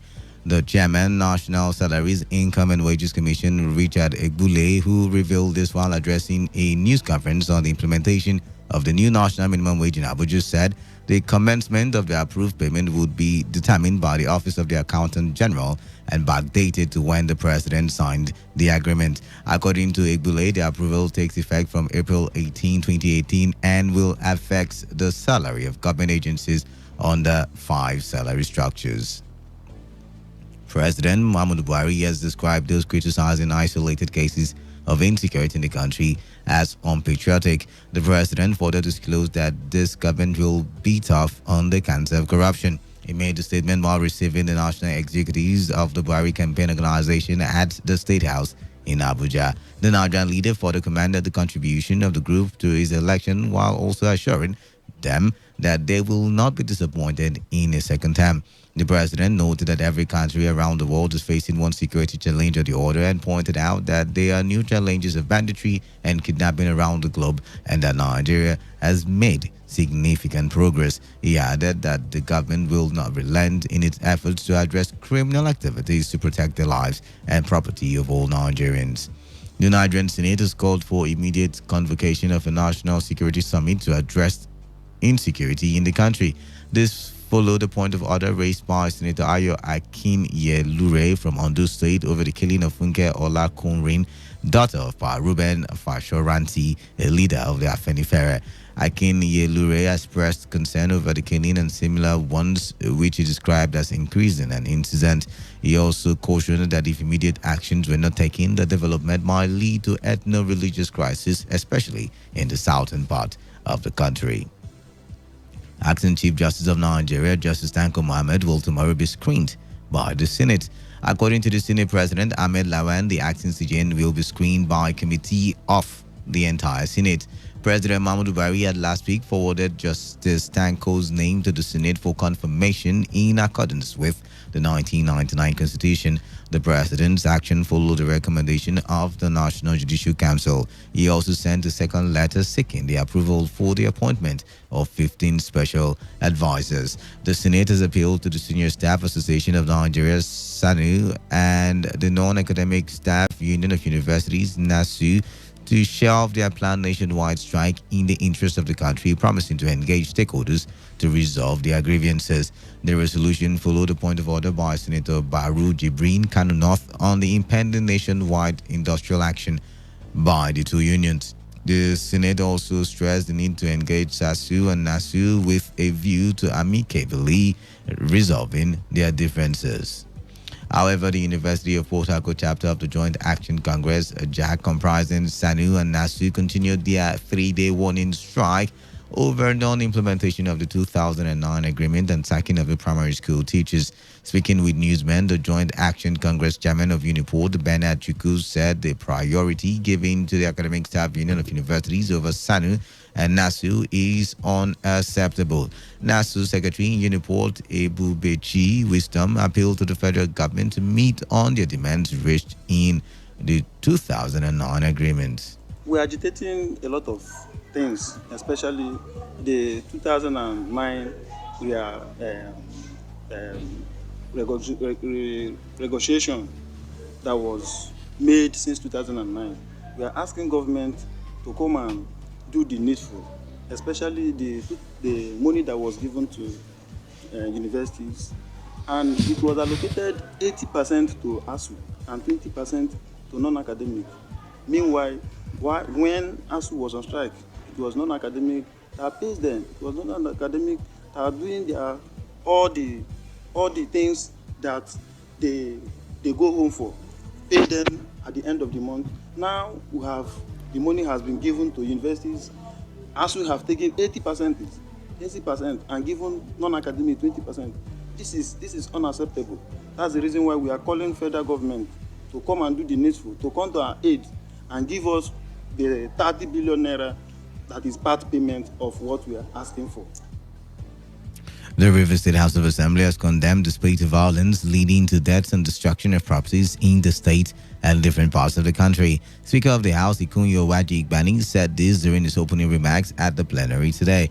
Owaji-Igbani said the activities of criminals and court clashes are affecting the state. He therefore expressed support for the state government in their quest to end insecurity, just as he called on the perpetrators of the violence to leave Rivers State. Commoditize humankind, like kidnapping innocent citizens who go about their lawful businesses and duties, is condemned by the Ninth Assembly of Rivers State. It is our hope that they will have a change of heart, attitude that will bring about peace, coexistence, and development in society. The state of criminality and the tendency amongst the youth to engage in such is condemned by this assembly. We admonish all who engage in such acts that is inimical to the growth of every society and is against all standard of development. The convener of Unity House Foundation, Weneda Wali, says former President Olusegun Obasanjo's latest letter to President Muhammadu Buhari leaves so much to be desired, especially in view of the malice previously expressed against the sitting president. Weneda Wali, who spoke in an interview, stressed that Obasanjo has unfettered access to Buhari to express all his views and wondered why an open letter, if not for the intention to achieve mischief. He noted that the action of the former president was unbecoming of a statesman. As a former president of this country, has access to the president of this country, and should some of these communications should, as much as possible, make them private. And if it becomes obvious that the serving president does not want to see him, then he can go public with some of these comments. But until then, we will be under the reasonable presumption that he has all the opportunities to have conversations with the president and the administration at the highest level of consultation. So, but because he's motivated by other things that, to the best of my interest, are not altruistic. So one begins to understand that he's not speaking for Nigeria, he's speaking for himself. The Unity House Foundation convener also queried Obasanjo's position on Boko Haram, saying, contrary to what he stated in his letter, the insurgency in the northeast and parts of northwest have been substantially tackled and reduced to the fringes of Lake Chad against what obtained when Buhari assumed office in 2015. Almost everywhere in the northeast have been taken over by Boko Haram. They even stretched that menace up to Kano, Kaduna, Abuja, and Kogi. People in Abuja lived in the mortal fear of Boko Haram attack. Of course, we still remember United Nations building. We remember the Emma Plaza bombing. We remember Yaya bombings and all of those. Did those happen under General Buhari? Of course, the answer is no. What is of significance? There's no life that is not important. Every life is sacrosanct. Wenenda Wali called for caution in attributing all crimes carried out, particularly in the southwest, to herdsmen, insisting that every case must be treated on its merit rather than profiling a particular ethnic group. Well, we live in a country where people react more like a mob than educated people. In Nigeria now, everybody, any crime anywhere in this country is perpetrated by Fulani herdsmen. Herdsmen that don't have cows. If they have cows, why nobody's seen their cows? They just jump out from the bush, shoot, and then get back into the bush. And they're herdsmen, complete strangers in their manners and all their attributes. Still, we don't get to see them, and they're still herdsmen. It's difficult sometimes to discuss these issues, especially when lives are involved. So it doesn't look like you're being insensitive to people. Christine Lagarde has said she'll step down as managing director of the International Monetary Fund, IMF. This came ahead of a decision on a nomination to become head of the European Central Bank. Lagarde, who has been head of the IMF since 2011, said she would leave the IMF on 12th of September. And that's the package at 8. Thank you for listening. I am Kala Dakarubatbo. Good evening and stay tuned to Today 95.1 FM. Today's news, today's entertainment, today's sports, today's issues. Today on Today 95.1 FM, Port Harcourt.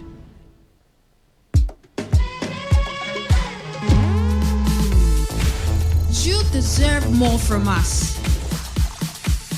From Great Talk. Is it a celebrated feat that people should be dying? Don't we have government? I think that should be the focus and not who is behind it. And then Chief Loveday. What else do I say? Killing is killing. For the attack. News and entertaining programs. News update on Today 95.1 FM. Thank you for listening. Good morning. TOFFE. This man knows that we space on. Now you do this kind of thing. I go do this kind of thing now.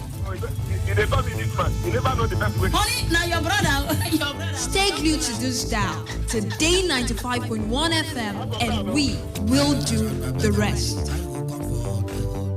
Excellent.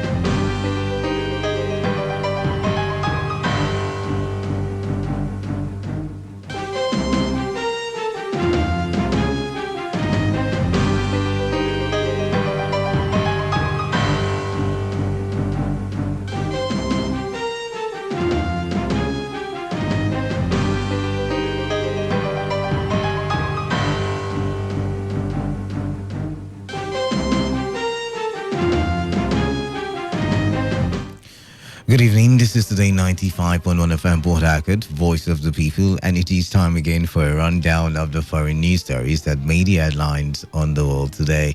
In our package tonight, Sudanese stage 9 protest following killing of a civilian. Vaccinations against Ebola begin in Democratic Republic of Congo, city of Goma. UN shows concern over U.S. curbs on Iranian Foreign Minister in New York City. Plus, the U.S. House approves the anti-Saudi measures against officials involved in the murder of Jamal Khashoggi. Iran's Foreign Minister Avad Zarif says U.S. must stop selling arms to Gulf allies if it wants to discuss Tehran's ballistic missiles program.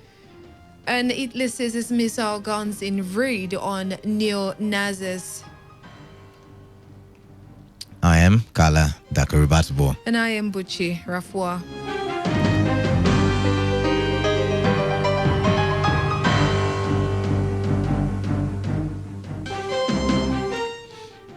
Scores of demonstrators in Sudan have taken to the streets in Khartoum district to protest against the killing of a civilian allegedly by paramilitaries. The rally, which came hours after another protest was broken up by police in the city, was against the killing of a civilian on Sunday in the town of El Souk in the state of Sina, southeast of Khartoum. According to residents and doctors close to the protest movement, the civilian was killed in unrest when residents gathered in El Souk to demand that members of the feared paramilitary rapid support forces leave the town. They further revealed that the paramilitaries allegedly opened fire at the demonstrators. The Central Committee of Sudanese Doctors, CCSD, through their Twitter handle, released a statement saying that 6 civilians have been killed in Sudan over the past 3 days. The CCSD held the Transitional Military Council, TMC, responsible for their deaths. In its statement on Monday, the coalition of Sudanese doctors said that 4 of the victims belonged to a single family in Omdurman. It further stated that they were killed after Rapid Support Forces RSF vehicle ran them over. The committee also alleged that another of the victims was a young man identified as Mudater Abderrahman, who died in Darfur on Monday after a group of youth were beaten by members of the Janjaweed militias who accused them of stealing a mobile phone. Vaccinations against Ebola have started in the Democratic Republic of the Congo's Goma after the first case of the virus was identified in the eastern city, sparking alerts amongst health officials and raising the scepter of a rapid increase in transmission rates. The Director General of the World Health Organization, Tedros Adhanom Ghebreyesus, in a statement said the case threatened to be a game changer in the ongoing epidemic, which has killed more than 1,600 people so far, arguing that it had not previously reached a major urban hub. Tedros further pointed out that Goma's sizable population of some 2 million people and its proximity to neighboring Rwanda as being a particular concern. Meanwhile, Tedros, in a meeting with the United Nations officials and donors in the Swiss city of Geneva, said it is a gateway to the region and the world, adding that the development is one that him and the government have expected and prepared for. We're confident in the measures we're put in place and hope that we will see no further transmission of Ebola in Goma. Nevertheless, we cannot be too careful. I have therefore decided to reconvene the emergency committee as soon as possible to assess the threat of this development in this case. Tedros said Goma had been preparing for the arrival of Ebola for months by setting up hand-washing stations, making sure motor taxi drivers do not share helmets, vaccinating 3,000 healthcare workers, and running an operational treatment center since February. Tedros' comments came as WHO said health workers had started vaccinating people who had come in contact with the individuals in Goma, the capital of North Kivu province, after the DRC's health ministry confirmed on Sunday he had contracted Ebola. You recall that the victim had arrived in the city earlier on Sunday by bus alongside several other people from Butembo, a town 300 kilometers to the north and at the center of the DRC's nearly year-long Ebola outbreak. He was taken back to a treatment facility in Butembo on Monday. However, the health ministry in a statement said due to the speed with which the patient has been identified and isolated, as well as the identification of all bus passengers from Butembo, the risk of spreading to the rest of the city of Goma remains low.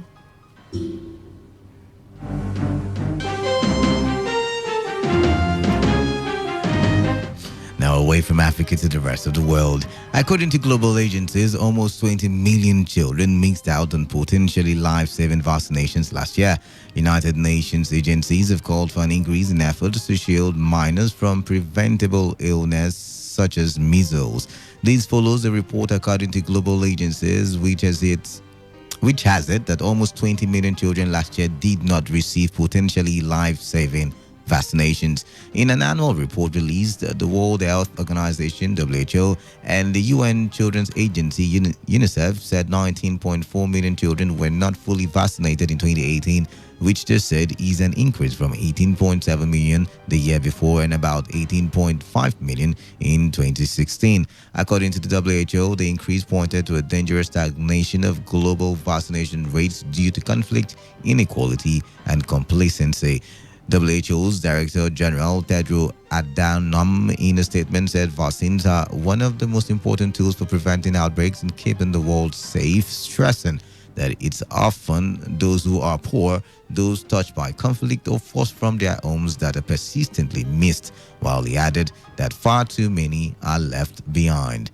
The WHO named several examples of diseases that could have higher prevention rates, including measles, diphtheria, tetanus, and pertussis, whooping cough. According to the health agency, vaccination rates for these diseases have stalled at 86% since 2010, which it rated as not sufficient. Furthermore, UNICEF Chief Henrietta Fore said in a statement that some 350,000 measles cases were reported globally last year, more than double the 2017 number, a real-time indicator of the quest to expand vaccine coverage, adding that the resurgence of the preventable diseases are partially blamed on the so-called anti-vax movement, which she said spreads false claims that vaccinations are the cause for, among other things, autism. Also, the United Nations has shown concern over the tight travel restriction on Iranian Foreign Minister Mohammad Javad by the United States during his visit to New York City this week. Zarif arrived in New York on Sunday after U.S. Secretary of State Mike Pompeo signed off on the visit amidst heightened tensions between the two countries. In response to this, a U.S. State Department official said Javad is only allowed to travel between the United Nations, the Iranian UN mission, the Iranian UN ambassador's residence, and New York's John F. Kennedy Airport. The official accused Iran's foreign minister of using U.S. freedoms to spread malign propaganda and said Javad is a mouthpiece of an autocracy that suppresses free speech. You recall that late last month, Washington threatened to blacklist Javad, a move that could impede any U.S. efforts to use diplomacy to resolve a disagreement with Tehran. Despite the travel restriction, Zarif did interviews on Monday with Britain's BBC and U.S. network NBC at the residence of the Iranian UN ambassador on Manhattan's Upper East Side. Iranian Foreign Ministry spokesman Abbas Mousavi said all of Zarif's meetings, interviews, and speeches would be done at the UN, the Iranian UN mission, or the Iranian UN ambassador's residence. And now legislators in the United States have voted overwhelmingly for a bill that seeks to impose sanctions on officials involved in the murder of Saudi journalist Jamal Khashoggi. The House of Representatives approved the Saudi Arabia Human Rights and Accountability Act by a vote of 405 to 7 on Monday. Introduced by Congressman Tom Malinowski, the act requires the Director of National Intelligence to publicly identify the persons involved in killing of Khashoggi and impose visa and travel sanctions on them. The other bill passed by the lower house of the Congress condemned Riyadh's detention and alleged abuse of women's rights advocates. Secretary to State Mike Pompeo was further required to report on the extent to which Riyadh security forces and military are involved in human rights violations. While the measures handily cleared the House, their fate in the Republican-controlled Senate is far from certain. It may interest you to know that Congress previously passed legislation mandating that Trump identify and sanction those responsible for the journalist killing, but he never complied. You recall that Khashoggi was killed on October 2, 2018 in the Saudi consulate in Istanbul, Turkey. Saudi Arabia initially denied any knowledge of his whereabouts after he went missing, but later attempted to blame his death on a team of rogue operatives carrying out a botched rendition operation. Iran has accused Washington of bringing the Middle East to the brink of explosion by allegedly selling arms to allies in the Gulf. Mohammad Javad Zarif, Iran's foreign minister, who made this comment in a wide-ranging interview that aired on NBC News, said Iran would only sit down with the United States if it lifted punishing economic sanctions it has imposed on Tehran and rejoined the 2015 nuclear deal it's abandoned.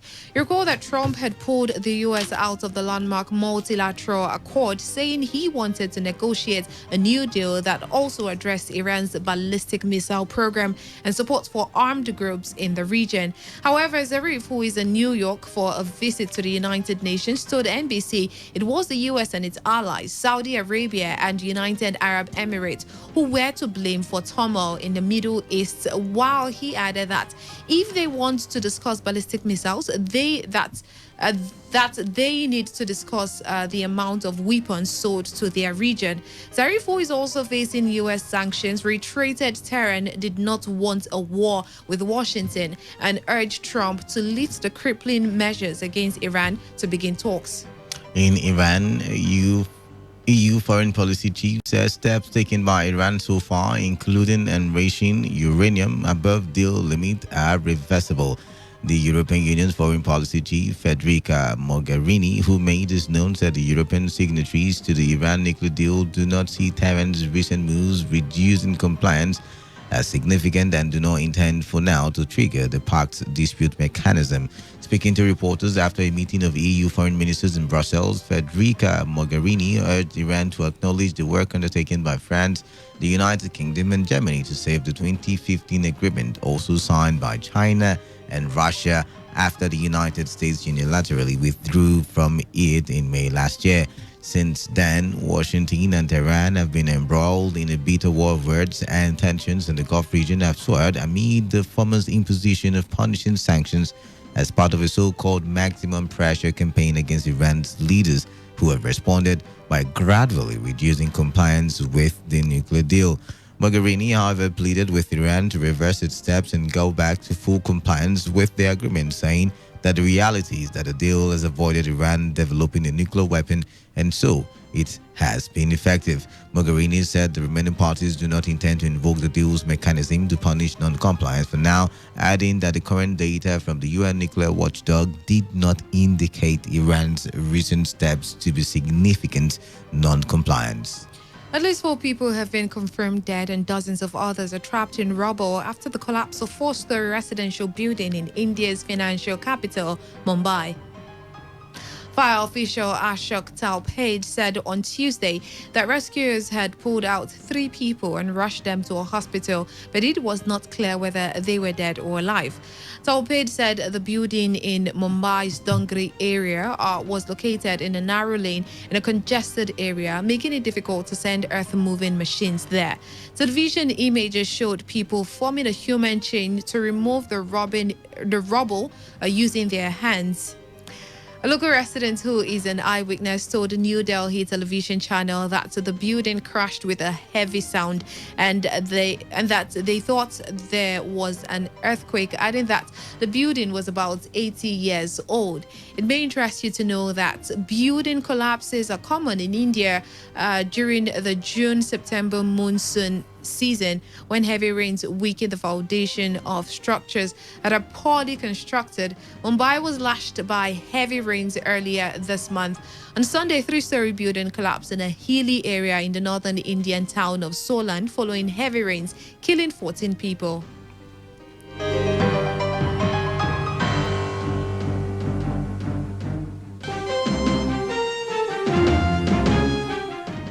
Separately, Italian police have seized a large arsenal of weapons, including an air-to-air missile and rocket launchers, in raids on neo-Nazi sympathizers in an arms war that authorities said was almost without precedent. According to a police statement, Allied police forces searched properties across northern Italy following an investigation into Italians who had fought alongside Russian-backed separatist forces in eastern Ukraine. Among other weapons uncovered were 26 guns, 20 bayonets, 306 gun parts, including silencers and rifle scopes, and more than 800 bullets of various calibers. The statement further revealed that the arms were primarily from Austria, Germany, and the United States. Meanwhile, the Turin Police Commissioner Giuseppe Di Mattia said it is a significant seizure with a few precedents in Italy, adding that during the operation, an air-to-air missile in perfect working order and used by the Qatari army was seized. They also found automatic assault rifles that they described as latest generation among the cash. At least 3 people, including Fabio Del Bergiolo, 50, a former candidate for the neo-fascist New Force or Forza Nova Party, FN, have been arrested for investigative purposes. Meanwhile, Pakistan has lifted all airspace restriction for civilian flights, reopening a key transit air corridor over its territory almost 5 months after closing it in the wake of a military standoff with its eastern neighbor, India. Pakistan closed its airspace for all civilian traffic after India carried out air raids on Pakistani territory on February 26, following the suicide attack in the Indian-administered Kashmir town of Pulwama earlier this month. Pakistan also carried out its own retaliatory strikes on targets in India-administered Kashmir on February 27, with an ensuing dogfight seeing at least 1 Indian fighter jet shot down. Tensions diffused slightly when Pakistan returned the Indian Air Force pilot who was shot down 2 days later, but both countries' military forces remained on high alert. Today, flight tracking service Flight 24 showed several flights had begun to use the newly reopened route over Pakistan. And in Turkey has said punitive European Union measures against it will not deter it from continuing to search for oil and gas off the coast of Cyprus. On Monday, the foreign ministers of the EU agreed to call off high-level political meetings, suspend negotiations on an aviation deal, and reduce EU accession funding earmarked for Turkey. The ministers of the 28-member bloc, of which Cyprus is a member, also invited the European Investment Bank to review its lending activities in Turkey, notably with regard to sovereign-backed lending. In a statement on Tuesday, the Turkish Foreign Ministry said the EU's moves will not affect in the slightest our country's determination to continue hydrocarbon activities in the Eastern Mediterranean. The ministry said that the bloc's failure to mention Turkish Cyprus in its decisions showed how biased and partisan the EU is on the subject of Cyprus. Statement by Foreign Ministry comes after EU takes punitive steps against Ankara's activities in Eastern Mediterranean. Yemen's warring parties have agreed to new measures to enforce a ceasefire and facilitate a true pullback from the flashpoint port of Udaydah. The organization in a statement said representatives of the Iran-aligned Houthi movement and the Saudi-backed Yemeni government met on a UN ship in the Red Sea for talks on Sunday and Monday. The UN is trying to broker a withdrawal from Udaydah, the main entry point for food and humanitarian aid, so UN-supervised management can take over. Yemen's 4-year war has killed tens of thousands of people and left millions on the brink of famine. The statement said both sides want to reduce hostilities after a rise in ceasefire violations at Udaydah. Again, summary of foreign news stories that made headlines. Scores of demonstrators take to the streets in Khartoum against the killing of a civilian allegedly by paramilitaries. In India or Congo, vaccination against Ebola have started. The United Nations expressed concerns over tight travel restrictions on Iranian Foreign Ministry Mohammad Avad Zarif during the visit to New York City by the United States. Legislators in the United States voted for a bill that seeks to impose sanctions on officials involved in murder of Saudi journalist Jamal Khashoggi. Iran hit back at U.S. President Donald Trump's call for new nuclear negotiations that encompasses its ballistic missiles program. Italian police seizes a large arsenal of weapons, including an air-to-air missile and rocket launchers in raids that neo-Nazi sympathizers in an arms haul that authorities said was almost without precedent. That story from Yemen concludes tonight's edition of The World Today, as produced by Sandra Kenneth of the news department. Till same time tomorrow, do have a lovely evening. I am Buchira Fwa. And I am Kala Dakorubatubo. Thank you once again for listening and stay tuned to Today 95.1 FM. Good evening.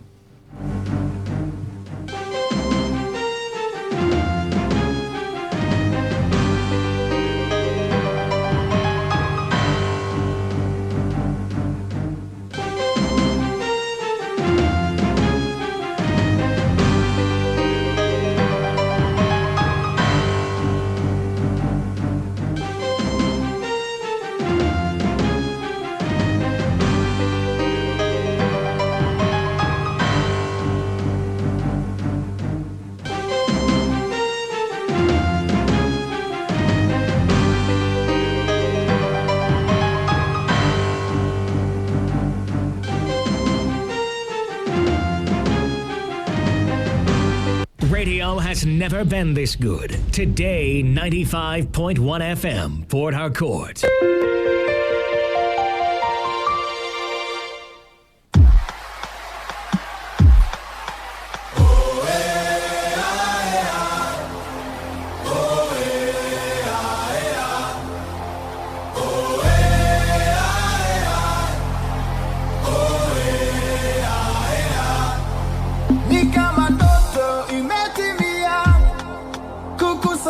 Na kushangilia Afrika nzima ya shuhudia vipaji bora tunajivunia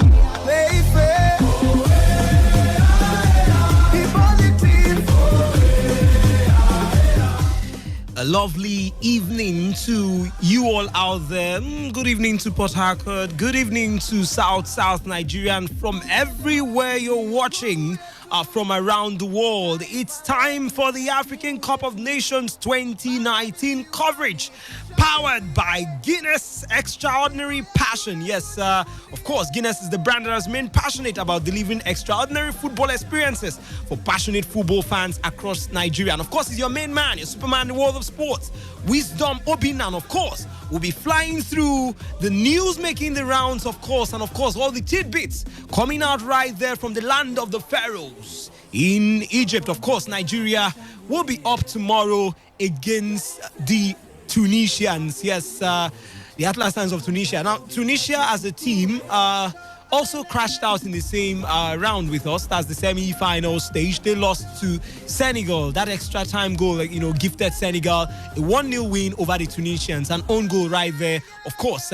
So the Tunisians will be playing, of course, the third place match with us. We also lost out, as you know, to the Algerians, and 2-1. No one will forget that 95th minute strike that gifted the Algerians, of course, that quick move and straight move into the final of the 2019 African Cup of Nations. I tell you, the games have been fascinating. It has been interesting. It has been intriguing. It has provided a lot of fun. And of course, no one can forget, it has provided a lot of drama. And of course, you as a fan out there, I'm sure you'll be going out tomorrow to support the Super Eagles of Nigeria. So I ask you, what do you expect from tomorrow's game? How exciting are you expecting it to be? What new thing would you expect Genotro to do? Don't forget, it's a very, very crucial game for the German tactician. It could actually be his last game if the pressures coming out from some quarters, maybe the NFF decides to listen to some of those comments coming from some Nigerians who are calling for him to be fired. And of course, as I told you, we're sinking our teeth into the tidbits that's been coming up. But of course, let's start with the main story. Nigerian coach Genotro was not disheartened by his team's semi-final defeat, convinced Super Eagles pushed Algeria all the way as they prepare to tussle with Tunisia in the African Cup of Nations third place playoff. Raw's men looked to have forced an extra 30 minutes in the last 4 clash on Saturday, as Odion Igalo's 72nd minute penalty cancelled out William Troost-Ekong's first half own goal. But Riyad Mahrez, yes, the man from Manchester City, he struck at the end with a gorgeous free kick, sending Algeria, who have not lost at this year's tournament, into the final, where they will face, of course, the Senegalese side. Although the prospect of the third place finish is rather underwhelming, given how close they were to the final spot. Raw actually insists he's not disappointed by Nigeria's showing, pointing out how they shaded Algeria in several areas last time. Now let me quote the German. He said, after our loss to Algeria, we were a bit disappointed, because it's disappointing when you lose a game in the last seconds. He told a news conference earlier today. He said, we've analyzed the match. We saw the video with the players yesterday, that's Monday, and we saw also it was a good match, and we have a good fight. We gave a good fight, that is. The statistics were even better for us because we had 11 shots on goal. They had only 6. We had better possession of the ball against probably the best team so far in the tournament. And I'm asking Genotro, is it the same game I watched that you watched? Saying Nigeria had maybe dominated some parts of that game. But of course, Tunisia's semi-final was similarly close to as they were defeated 1-0 by Senegal thanks to a Dylan Brown own goal in extra time. Most of the Carthage Eagles matches in the tournament have been tight, with their 3-0 quarter-final win over Minos Madagascar, the only game they have emerged victorious from in 90 minutes. A little correction there. The Atlas Lions are actually of Morocco. The Carthage Eagles, yes, for the Tunisians. Having gone into extra time twice so far, coach Alain Giresse accepts his side might be struggling with fatigue, suggesting Nigeria may have a physical edge on Wednesday. Quoting him now, he said the match will be very difficult. Physically and technically, Giresse said, we'll try everything we can to finish third. Of course, we wanted to reach the final, but now we focus on the third place match. I can't say all my players are perfectly fit. We have a little time to know how ready the players are. I tell you, it's going to be exciting. It's going to be, at least it's not going to have the exact drama the Nigerians would have wanted to see in that final. But of course, if you're a Tunisian, it must also be the same thing. But if you're a Senegalese or you're an Algerian, I'm sure you'll be excited for the final. But basically, when it comes to this part of the world or this part of Africa, it's about the Super Eagles of Nigeria.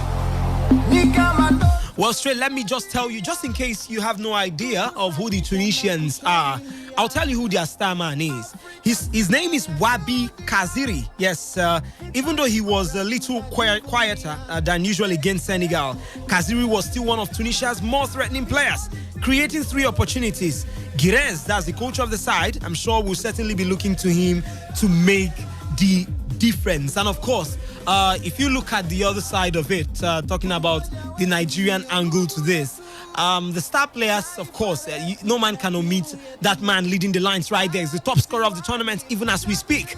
Odion Jude Igalo. Yes, he's like the key man when it comes to the attack. But of course, there's a young man somewhere. Some call him the new poster boy of Nigerian football. I call him the Iron Robin of Nigerian football at the moment. His name is Samuel Chukwueze, or like the commentators call him, Samuel Chukwueze. Yes, a lively, dazzling winger at his very best. Chukwueze has simmered at the AFCON without truly exploding. Nevertheless, he crafted 3 scoring chances against Algeria, more than any of his teammates. Yes, the best of this man has not been seen, I tell you. But of course, no one can forget the chances he created. He crafted, of course, even in that game against Algeria. And of course, let's look at the key facts and key statistics when it comes to these 2 big names. Nigeria have never lost against Tunisia in 4 encounters in the African Cup of Nations. We've had 2 wins and 2 draws. They will face each other, of course, in the 3rd place game in the competition for the 2nd time. This will be the 2nd time we are playing in the 3rd place game. The first ever time we did play was in 1978, and we beat them 2-0. Now, Tunisia have won only one of their 3 3rd place games in the African Cup of Nations. They've drawn 1, they've lost 1. They've only won 1 of their 3 3rd place matches right in the African Cup of Nations, and it was in 1962 when they did beat Uganda 3-0. Nigeria have won each of their 6 3rd place games. The Super Eagles can become the team with the most 3rd place games played in the tournament, that is 7. Now, Tunisia's midfielder Youssef Sakni is the only player involved in at least 1 goal in each of the last 6 AFCON editions. Yes, Sakni has completed 93.3% of his dribbles in the 2019 event, the highest ratio among players with more than 5 dribbles attempted. Odion Jude Igalo has been involved in 5 goals in the 2019 African Cup of Nations. He has scored 4, he has assisted 1. Yes, that beautiful assist put through right there for Alex Iwobi to finish it off, of course, in that 3-2 epic win against the indomitable Lions of Cameroon. He has had this more than any other player in the tournament. The striker talking about Odion Jude Igalo has been involved in 63% of Nigeria's goals in this edition. 5 out of 8, I tell you right there. Odion Igalo looks like the marksman when it comes to putting in the goal right there at the back of the net. He's got 4 goals as we speak, and of course might even have a chance to increase it, and who knows, nipping the golden ball right there. But of course, let's look at that race for the goal scorers award, and looking at it critically, Odion Igalo, of course, will continue to push to see if he can actually be the top man right there. You know, he plays for Shanghai Shenhua, just in case you don't know. He's no longer in Watford. He's in Shanghai Shenhua, China. And of course, he has had 4 goals already. But he's not alone in the race for the top scorers award. Teranga Lions of Senegal forward Sadio Mane, Algeria's Adams Unas and Cedric Bakambu of Democratic Republic of Congo have scored 3 goals each. I think Cedric Bakambu is ruled out. It just has to be between Adams Unas and, of course, Sadio Mane and Odion Igalo. They are on 3 goals. That's talking about Adams Unas and Sadio Mane.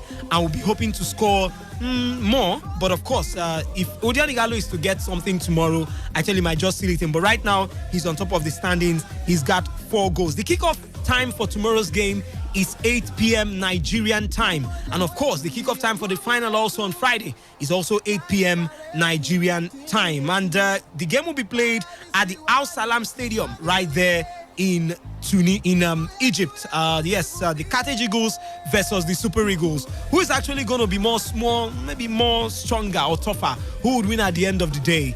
8 p.m. Comment the game, comment the players, I tell you, comment the men of the day. You know, you never can tell who would step up tomorrow to lead the one for the team. But of course, we expect our own Super Eagles to shine. And of course, even as you go out to enjoy yourself.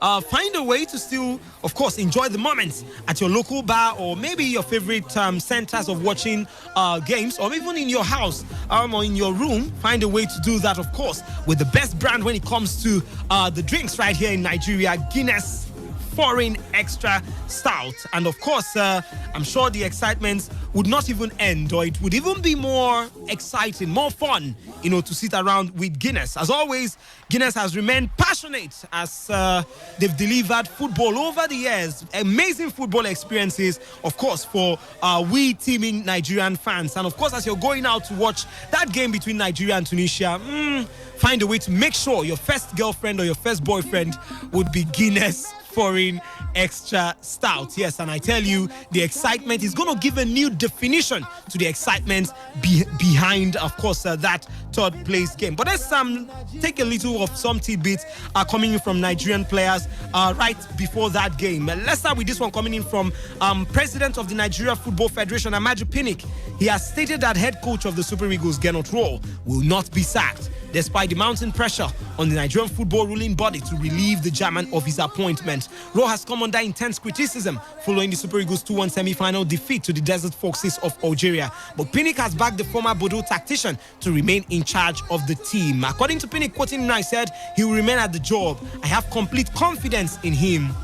Pinnick told renowned journalist Osasu Obayiwana in an exclusive interview. Of course, Pinnick right there behind Gernot Rohr. And we also hear that the Nigerian Football Federation are planning to send him to Germany, Bayern Munich precisely, to maybe have some refresher course on coaching. And someone has come out to say that is a very, very wrong move. And of course, who else than former Nigeria international Kadiri Kana? Some call him the most successful coach when it comes to the Nigerian Professional Football League. And I kind of agree with that. He has raised his voice to oppose the NFF's decision to send Super Eagles manager Gernot Rohr to undergo a refresher training at the German Bundesliga side Bayern Munich after the ongoing 2019 African Cup of Nations. He kind of won the AFCON in 1980 with the then Green Eagles, and in 2003 as a coach, he led Enyimba to win the CAF Champions League, and of course, the first by any Nigerian coach or club. He was similarly voted as CAF Coach of the Year in 2003. And of course, let me quote him. He said, "If you feel Rohr has not done well,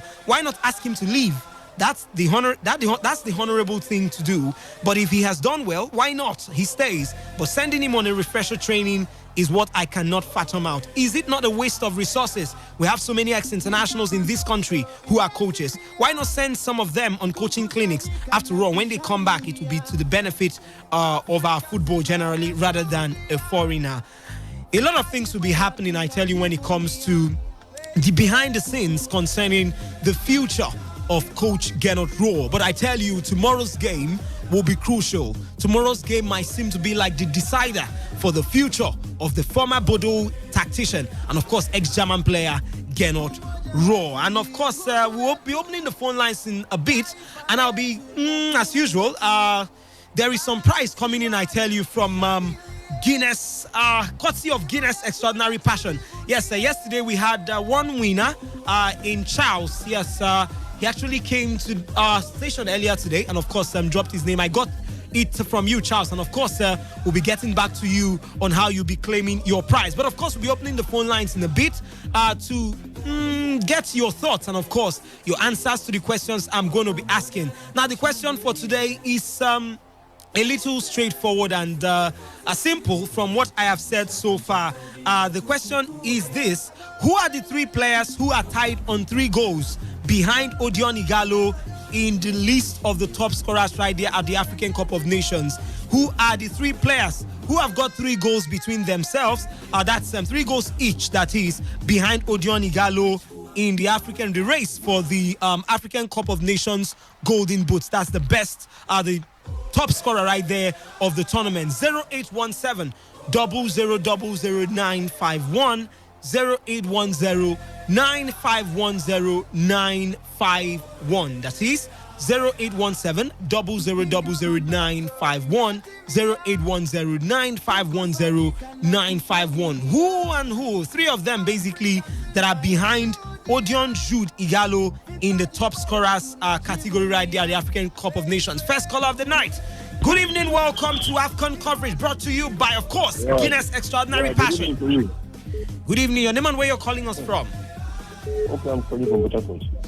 Come again. Your name, please. Okay, my name is Albert. Okay, Albert. Welcome to the show. Yeah, I want to talk about the Super Eagles. Okay, go ahead, Albert, quickly.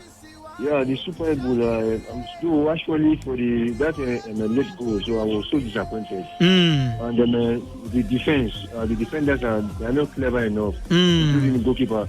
So they don't know how to arrange it. That's why we concede the early goal. So I blame the goalkeeper a lot.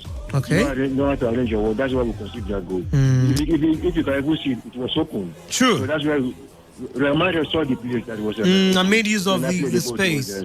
So that's why we consider that and go. All right, Albert, are you willing to answer my question? Yes, I can answer the question. Maybe I can answer two. Maybe the third one, I can't remember the name of the player. Come on, I need three. But okay, I need three actually. Albert, maybe you can try calling us back if you can. But of course, the three players that are tied on 3 goals each behind Odion Igalo in the race for the top scorers award of the African Cup of Nations. And just maybe, I said it in the beginning. I said it was, of course, me reeling out the statistics behind, ahead of that game coming up tomorrow. Good evening, welcome to the AFCON coverage brought to you by Guinness Extraordinary Passion. This is Jacob. It's Maras and Money. Come again? Mares and Money. Mares and Money. Yes. Okay, what's your name again? Dickie Jacob. Okay, Dickie Jacob. Just the last 2 digits of your phone number. Okay. What are the last 2 digits of your phone number? That's 3. That's 1 3. One. Let me get it. Okay. Okay, but your answer are Mares and Money. Money. Okay. I should call the whole number. No, just the last 2 digits. The last 2 digits at the end. The 3. That's 631. That's the last 3. Okay, 631. All right, thank you so much. Just be listening if you're the winner. Good evening. Welcome to the AFCON coverage brought to you by Guinness Foreign Extra Stout. Hello? We can hear you. Your name and where you're calling us from?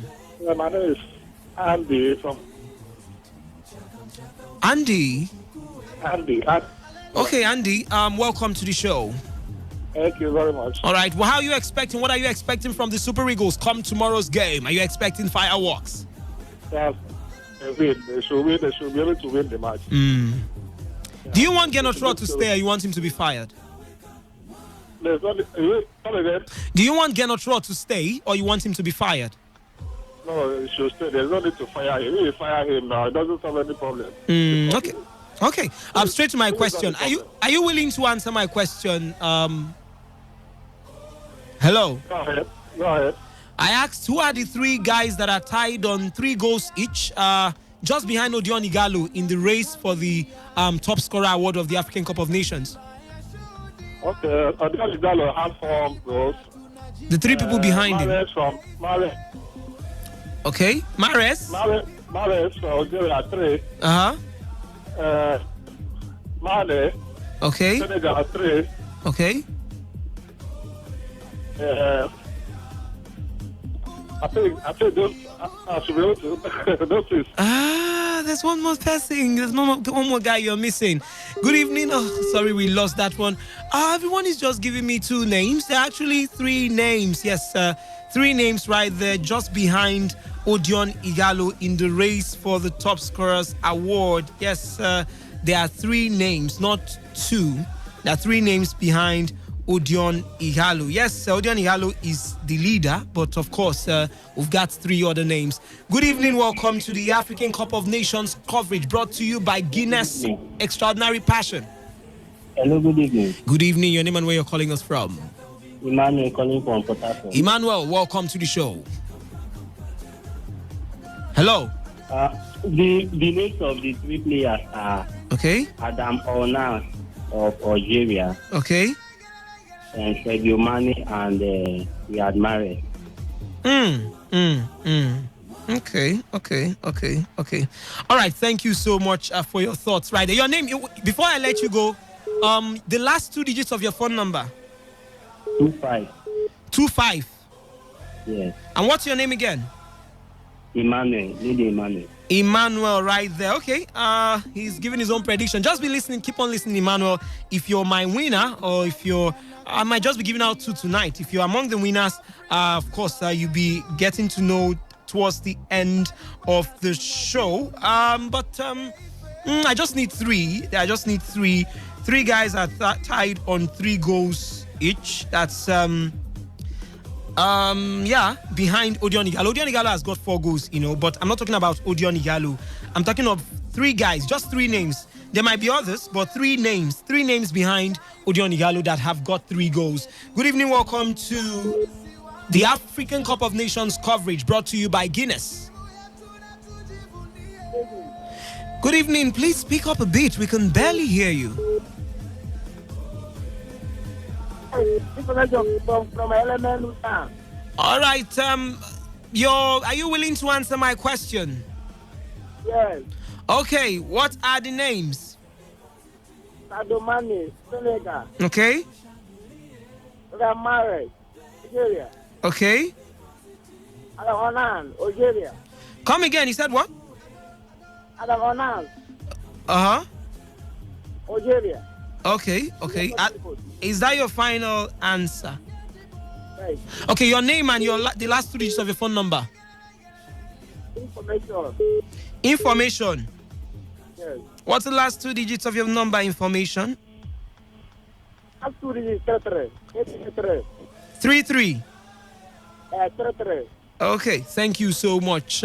You'll be getting to hear if you're the winner and how you get back to us. But of course, the phone lines are still open and buzzing, but just keep trying to get through to us. And of course, just maybe you might be the one going home with the big prize coming in, or the set of big prizes. It's not only one. We had a winner yesterday, and of course, we'll be getting some more tonight. Good evening. Welcome to the African Cup of Nations coverage brought to you by Guinness. Good evening. I'm speaking to Moses. Moses, welcome to the show.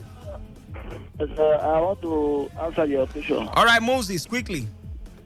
With Adamonas, Algeria, Germany, Senegal. Okay. And Bakambu. Okay. Congo. Okay. Thank you so much, Moses. The last 2 digits of your phone number, Moses. The last 2 digits. Last 2 digits, yes. Last 2 digits, 84. 84. Okay, just keep listening. If you're my winner, I'll let you know. But of course, looks like we'll be winding down in a bit. As I told you earlier, Odion Igalo just might become the top scorer of the tournament. If all things being equal, yes, one of the guys on 3 goals has already exited the tournament. Yes, one of the guys on 3 goals is already out of the tournament. But there are 3 guys who are remaining in the tournament who have got 3 goals. Good evening. Welcome to the African Cup of Nations coverage brought to you by Guinness. Good evening. Your name and where you're calling us from? It's calling from Ramadara. Okay. First question. Have you been watching the African Cup of Nations? Yes. Have you been doing that with your Guinness Foreign Extra Stout right by your side? Yes. Beautiful. Amazing. Are you willing to answer my question? Yes. Okay. What are your answers? Adam from Algeria. Okay. The German from Senegal. Okay. From Congo. All right. Okay. Thank you. The last 2 digits of your phone number. 51. And what's your name again? Ebube. Okay. Ebube from where? From Madara. All right. Thank you. Just keep listening. If you're the winner, I will let you know. Yes, I'm afraid I can't take any more calls. But of course, can I squeeze in 1 or 2? Let me see. But of course, I'm just going through the list right here and the entries that have come in. And of course, the first correct answer should be winning it for the night. And as I said, I'll be giving out 2 today. Let me see if I can rope in 1 more call. Good evening. Welcome to the AFCON 2019 coverage brought to you by Guinness Extraordinary Passion Campaign. Yeah, good evening. All right, good evening. Your name and where you're calling us from? Yeah, I'm speaking from Emobo. Okay. Have you been watching the African Cup of Nations? Yes. Have you been doing that with, of course, the best brand when it comes to the drinks, a Guinness Foreign Extra Stout? Yes. Okay, make that your first girlfriend, my brother. All right, are you willing to answer my questions? Yes. Okay, quickly. Well, they are Bongo. They are what? Bongo. They are Bongo. What's the name, not the country now, first? They are Bongo now. They are Congo. DR Congo is a country. I said name of players, not country. Okay, Mauga Mares. Okay. Mali. Okay. You don't regard our player. No, okay. That's that. Don't worry, that's 3. Odion Igalo, Sadio Mane, and who? And then Riyad Mahrez. Yes. Okay. Your name again? Chidi. Your last digit of your phone number? 34. All right, just keep listening if you're the winner. And of course, it's that time when I might be announcing the winner for today's set of prizes.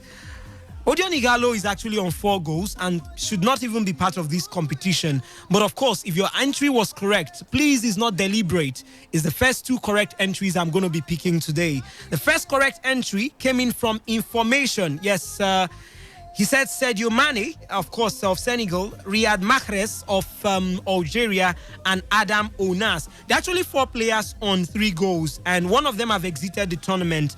Sadio Mane is on 3 goals. Riyad Mahrez is on 3 goals. Adam Onas of Algeria is also on 3 goals. Cedric Bakambu of Congo is on 3 goals. And of course, Information is the first winner for tonight. The second winner for tonight is Moses. Yes, Moses. He mentioned Adam Onas, Sadio Mane, and Cedric Bakambu. Yes, Cedric Bakambu has actually exited the tournament, but of course, I didn't give that criteria at the beginning. So he's part of those on 3 goals. And if you heard your name, please just send me a text message coupled with your phone number and your name to 0903 818 3302. That is 0903 818 3302. And at the end of the African Cup of Nations, I tell you, you'll be getting your amazing prizes, courtesy of course, Guinness Foreign Extra Stout. And just remember, Guinness Foreign Extra Stout is there for you as you support the Super Eagles in tomorrow's game. It might be in your nearest bar, it might be in your home, it might be with your guys, it might be with your crew. Its rich, bold taste is always there for you as you celebrate fantastic goals, amazing dribbles, jaw-dropping shots, and of course, unbelievable saves, and of course, a lot of drama coming in right there from the African Cup of Nations. To keep up to date with all the latest news about extraordinary passion, make sure you follow Guinness Nigeria on social media. On Twitter, it's Guinness NGR. Yes, at Guinness NGR. On Instagram is Guinness NGR also. And on Facebook is www.facebook.com/Guinness Nigeria. You can also join the conversation on social media by using the hashtag Extraordinary Passion. Yes, this is the Guinness Extraordinary Passion campaign. So you can use the hashtag Extraordinary Passion to join the conversation on social media. Guinness is only for 18 and above. I have to rub that in. But of course, even as you support the Super Eagles tomorrow, make sure and be so sure you drink responsibly. My name is Wisdom Obina. The show makes a return. Same time, same station tomorrow. Until then, keep on. And of course, keep on with the Super Eagles, keep on with the African Cup of Nations, and of course with the best brand when it comes to the drinks. Yes, I would always say Guinness Foreign Extra Stout. Don't forget, drink responsibly.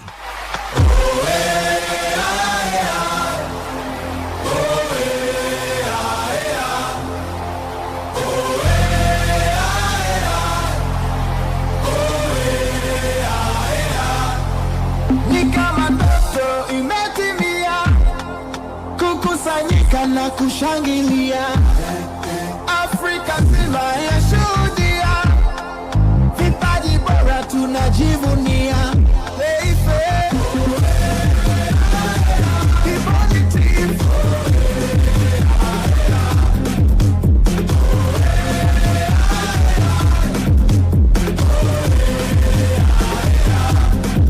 Umoja wetu ndio nguvu yetu.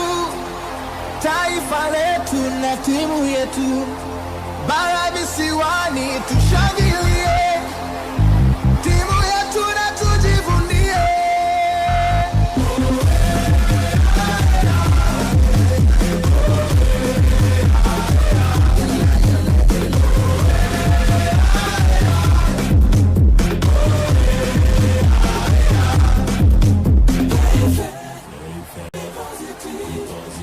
Kwa pamoja na tushangilie.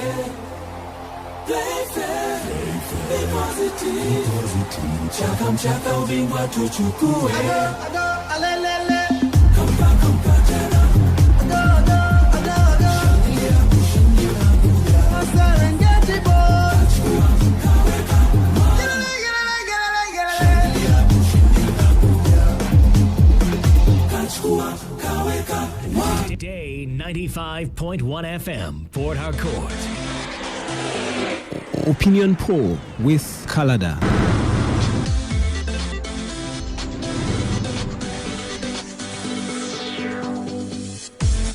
Today 95.1 FM, Port Harcourt. Opinion poll with Kalada.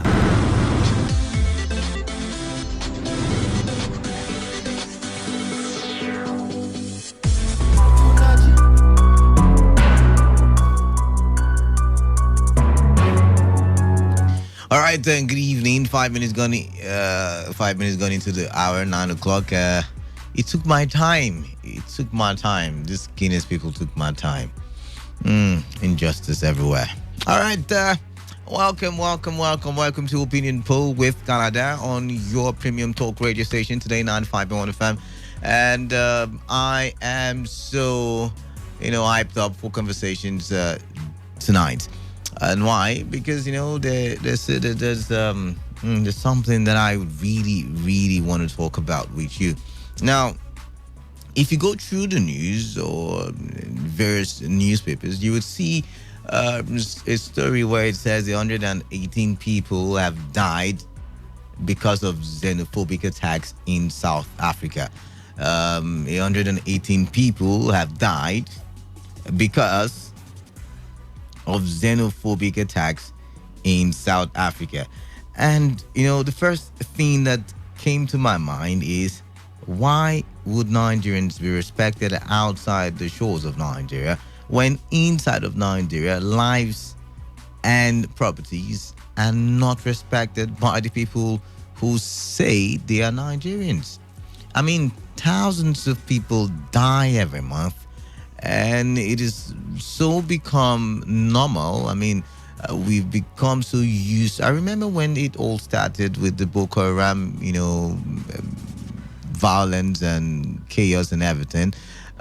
Whenever we had 20 people died, I mean, the nation seemed like they were mourning. Gradually we became used to it.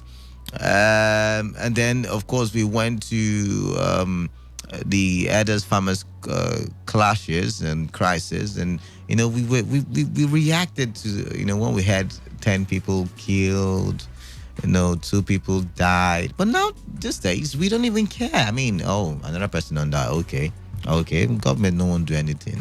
Somebody dies in Alakai and everybody goes back to their normal business. And I'm not saying it's the people's fault that the person died or the person was killed or murdered, but I'm saying we've become so used to it that it's becoming numb in the Nigerian society. So that was what I thought when I saw that news headline that said 118 Nigerians killed in xenophobic attacks in South Africa so far.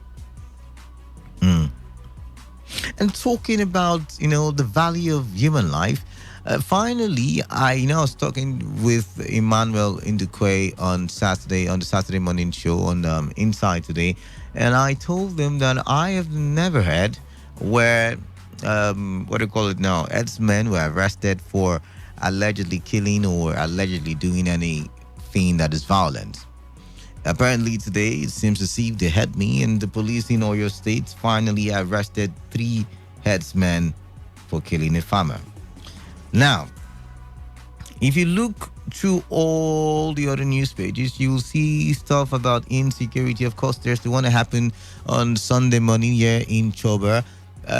You look at all the things, there's banditry, there's kidnapping. I mean, even the president came out and said that those of us who keep picking just the headers, farmers clashes as the only insecurity in Nigeria, that we are not patriotic.